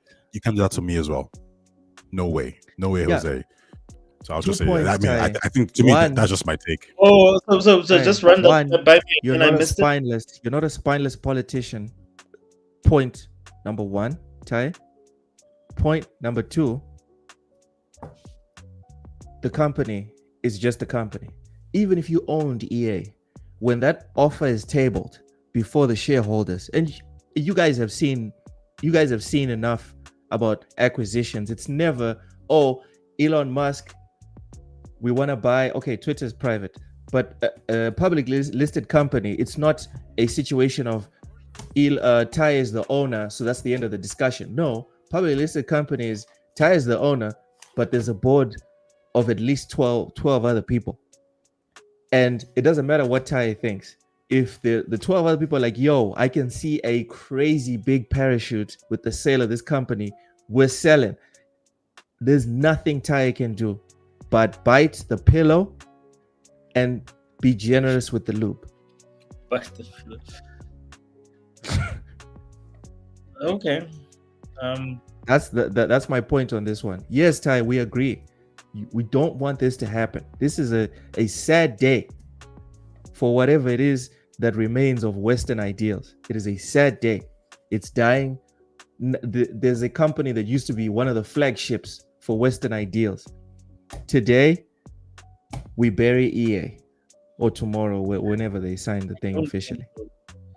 I don't think this is gonna go through, to be honest with you. I think like a bit far-fetched in my opinion, given where we are. Like, look, if this was any other administration or regime, Republican or Democrat, I could see this going through. But I given how sort of like sensitive to these, like, you have a very sort of simplistic understanding of politics today. It's either us or them. And I think that under that current sort of like climate, this is not going to happen. Like the same way that, like, you think there's no nuance in the White House? You think there's no nuance? Zero nuance in the White House right now. I really think it's very much, it's very much like. Okay. Let me put something to you too. Mm-hmm. The same way I trust politicians to be corrupt. One of the things that I always trust human beings, our species, 9 out of 10 times, you can always trust human greed. You can always trust it. Greed is one thing. The point is that, like, for instance, Arab money is nothing. Oshus. Oshus. Let me finish my point. 50 billion. Okay, go ahead. No, like that doesn't matter. Like Arab money does not matter when you run the world, and all the money in the world is literally like at your disposal. You decide what's like the only reason. Like, and this is a lot of things that a lot of people don't understand. That like Arab money is only relevant because of America and the oil trade. So, like, America is directly responsible for making those people wealthy in the first place. So, my whole point is that, like, you control that.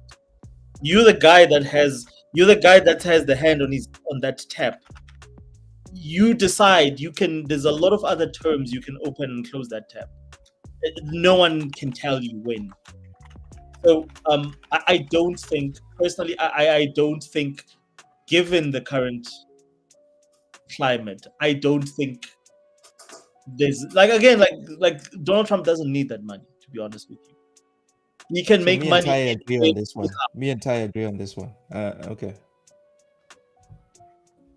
Because we do agree this is going through. I don't think this is going through. This is not going to go through. I think it'll probably go through. I just think it depends. I think it depends on Trump's. Honestly, it's just Trump's relationship with Saudi, or whoever who's in charge. I think that's just it. If the relationship is good, it'll probably go through.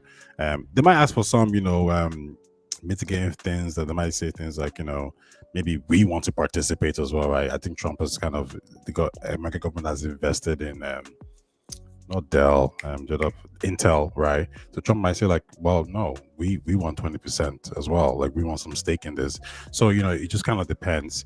Also probably depends on how, because it's not just Saudi, there's different group of shareholders. So it depends on how much power Saudi is going to get. Are they going to be the ultimate controlling party, or is it like, a group of people that's kind of shared?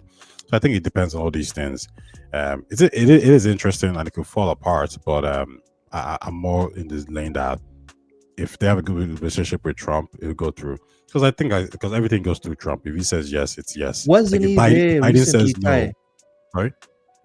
Wasn't Trump recently in Saudi Arabia making a keynote speech? I think less than 3 months ago, he was making a keynote speech. Yeah. Somewhere around there, talking about increasing American investment over there, and talking about the development that's going on over that side, and no more wars in that region, etc. I don't know, Ashes. I don't know if there's money on the line. My money is on this thing going through. I don't think so. Like, I can almost promise you this: if let's say this is actually being done by Saudi, and Saudi says, "Oh, we're going to invest billions in America as well, and we're going to." Hey Trump, we're gonna hire you to give speeches that cost 300. He's gonna do it. He's corrupt. Like that's just who he is. Like this motherfucker's running a fucking crypto scam, like against his own people. Like what are we talking about here? Wild. Like he'll do anything. Like you just gotta pay him off really well. Like you have people like in the crypto thing, they should be able to come to the White House, foreign people, and talk to the president. And they're asking Marco Rubio, like, yo, do you know who these people are? Like, are they going to influence the president? Are they going to, quid quo pro? And he's just like, I didn't review them. Like, there's a fucking UFC fight happening in the White House. Like, that was fucking gangster. That was gangster. Like, what the hell? This must be AI. And then I checked, and it's real. It's crazy. So my thing is this, guys. Like, if we're that far gone, then like I probably then am naive in the way that I think that people still have some ideals that they would stand for. No, Oshus, Obama, when he walked into the White House, when Obama walked into the White House, he was worth less than $1 million. When he walked out, Oshus, come on, dude, come on. But not that, but this is my thing, is that like everyone, like, dude, like you can talk about companies, you can talk about whatever, like everyone at some point in time you could say was corrupted or was coerced or whatever, you can claim that. But I'm saying that we're in a situation where, like, I can evidence it. Give me a name of who you think is your moral upstanding politician. You give me a name and I'll evidence it right now. No, there's no upstanding politicians. This is what I'm saying to you, as I just feel that like we're at the point where we're so polarized as a society that any sort of like me seeing you lean towards that side or me seeing you towards our side is deadly to your campaign. And what I'm saying is that if they ever did something like this, and I say this because I know how vocal gamers are about a lot of shit. There's no community online, and I've said this to Taya as well previously. There's no community online more vocal than gamers. Gamers are not just. There's a reason EA, the same company we're talking about now, discussing, has been voted several times as the worst company in the world. There is no reality where EA is the worst company in the world by any metric. With oil companies that make fucking warheads, like shit that kills people every day. BP dropped oil in the ocean, and EA still won. God damn. Exactly. So this is what I'm saying. Like, knowing how vocal gamers are, and I'm just looking at gamers and I'm comparing them to wrestling fans, another fanatic group of people who care about a practice or an entertainment form that they're invested in. There is no way that gamers will let that go. Regardless of what the politicians and how easy they are to buy, I just don't see gamers being comfortable with the fact that their NFL games are coming from Saudi princes, and the Saudi princes decide what goes into an NFL game. They would be more fucking pissed off about that shit than they would by anything that EA has done before in terms of DLC practices. Honestly, I think you're right, but I would say what are the mitigating factors here? Mitigating factor number one: the people who primarily buy these EA games, Madden, NFL, FIFA, they're casual gamers, so they're not really focusing on this, and they're not fighting, and they're not going online fighting this battle. Like they just don't care that much. So already there's a large percentage of your consumers don't actually give a shit about this, as long as they get their games every year. That's number one. Number two, there's also a fraction. Wait, ask the question there just before you go on. But these are the same base that cared about the fact that games were becoming captured by wokies. Right? But no. Not enough to stop buying the games. Not enough to stop buying the games. Oshas. No, they're completely different. Remember, the people, like, if you look at EA's revenue, it's coming from mobile and it's coming from live service transactions within FIFA, Ultimate Team, those kind of games. These are not single player RPG games. This is their money makers. These people are casuals. They don't give a shit. Like they wouldn't even recognize this. My friends all buy EA every single year. Yeah? I could message them now and say this is happening. They'll be like, "Wait, what? What's happening?" Yeah. I could say, "Do you want this to happen?" They will never go online. They'll never bitch. They'll never cry. Taya, they'll just ask you, "Is the game still coming out next year?" If you say yes, they'll be like, "Okay, whatever." Yeah, they might even make some jokes, like insensitive jokes, like, "Oh, everyone's gonna be wearing a hijab now, ha ha ha," like something like that. Oh, the women's is gonna be banned, ha. Like they'll make some jokes. They don't give a shit, because remember, these are the same potential people who, when ABK was doing the racism stuff, the homophobic stuff, transphobic stuff, the sexist things, ABK's profits still went up because they didn't care. Yeah, they don't care about these things. Yeah, so that's the first thing. Still buying Candy Crush as well on their phones. Mm-hmm. I think the second thing here that I think might be that's going to mitigate a little bit here is that I don't know if people actually hate Saudi. They'll look at them and say, well, they've been involved in different games, just like Tencent, but what have they really done that's kind of harmful towards games? Whereas we know what the leftish, video game and EA has done, the wokey stuff. Yeah, maybe this might be a good thing. Yeah, but, fight the wokies. So you're going to get a division there already. And I just think there's going to be enough divide and people who don't care that this is just perfectly fine. And I also think that the last point is this: gamers don't have that much power as much as they think they do. They really don't. Some of them try to cancel certain things, do certain things, and it just doesn't really have that much of an effect. They can control the narrative somewhat, but again, a government body is not really going to care about what angry fans online are going to care about. They're going to look at the actual facts of the matter. Remember, ABK, most people didn't want it to happen, right? Most PlayStation fans wanted it to happen. PC fans didn't really want it to happen as well. Like, I have friends who were even in the neutral point of view. They're not PlayStation fanboys. They just wanted it to happen because they were like, "Oh, I don't like the idea of consolidation." But guess what? The courts looked at the facts, and the facts said this isn't going to cause material change. Fuck what y'all bitching about and crying about. Let's pull the trigger, and then Xbox bought ABK. That was it. Okay. All right, gentlemen. I think, dude, we've been going over 3 hours and 19 minutes, bruv. And Yo, I my think, friends are like, "Where the hell are you? Are you doing that stupid podcast talking yeah, about like, games again?" I need to let you guys go. Loke has got a family. Taye, you've got a social life. You'll need, and it's a Friday, guys. Like, well, what nerdy bullshit are you guys doing? Well, why are you chilling, fucking for 3 hours on a podcast? Honestly, I wouldn't have. I actually wouldn't have minded. It's just that I made plans like 5 hours It's before, okay. and I It's was like, okay. "Oh shit, I gotta go." That's Raichi, fact. Who cares if the games they make are better? If they're trash, they're trash. That is all. That is all.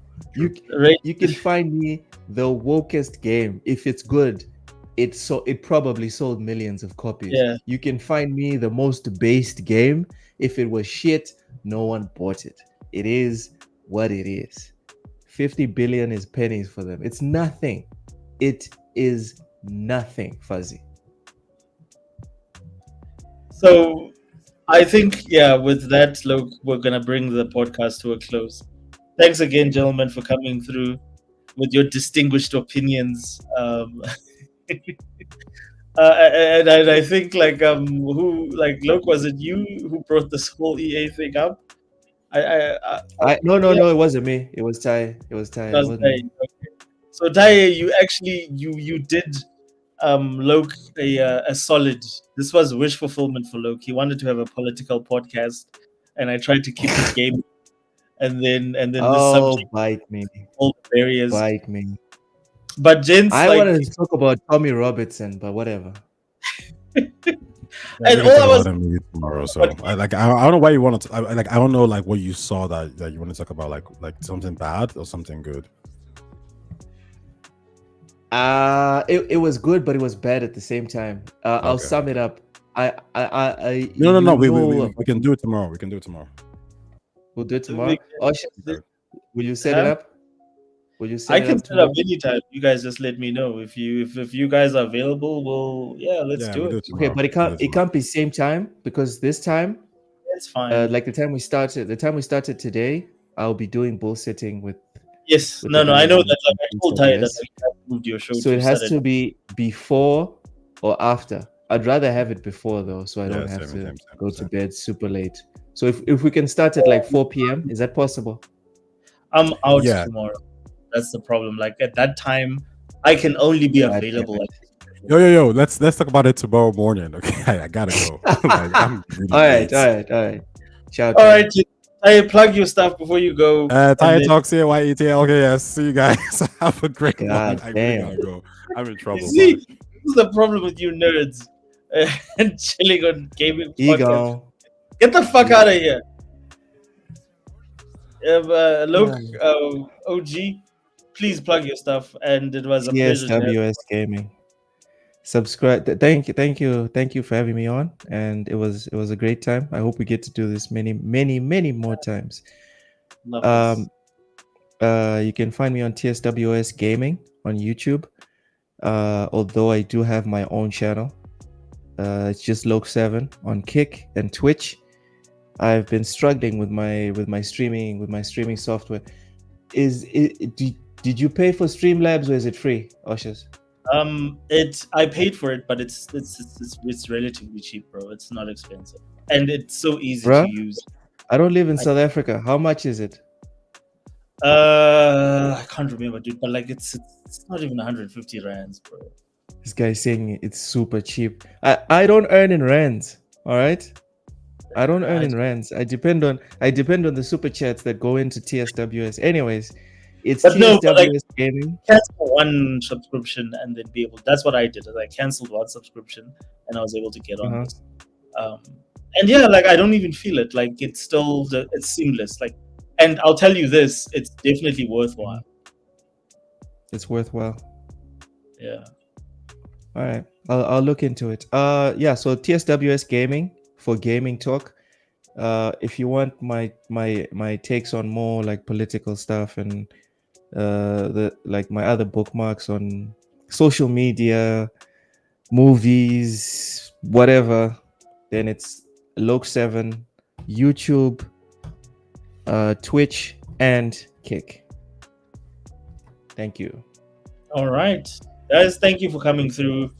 And it's always so awesome to see people from Loke's channel, from Taye's channel, and just like people that that I support and like that have been behind, that have been in my fandom, or like I've been in their fandom for the longest time, like Cassie coming through. Raichi, I see you, so awesome to have you here. Just a shout out, Rich is the best. Fuzzy, like you guys are awesome. Fuzzy, Raichi, Cassie, you guys are the real ones. There's someone else here that I want to shout out. Was he Vince was really? up in here as well. Vince Vega, man. Vince Vega is the original G. I don't know what happened to Mad Mo. I want to see Mad Mo in these spaces more, man. Like, I think Mad Mo would enjoy these conversations. But thank you for joining me, and dude, it's a pleasure to do this with you. You're the reason actually that I'm doing this, because if you hadn't gotten me onto this whole scene, I don't think I would have even considered this a thing, man. So this is a circle, this is a 360 circle coming around, and I really appreciate that. It really means a lot to me. Yeah, when I come over to South Africa, you better not charge me when I come and sleep at your house. I've You better got be a bed. I've got a bed available for you. I can't accommodate the whole family, but I can accommodate. I because I don't know how big your family is, but It'll just be me. It's fine. Just come through, and then definitely anytime you're welcome here. All right, sharp. All right, guys. Cheers, and thanks for joining. Next time.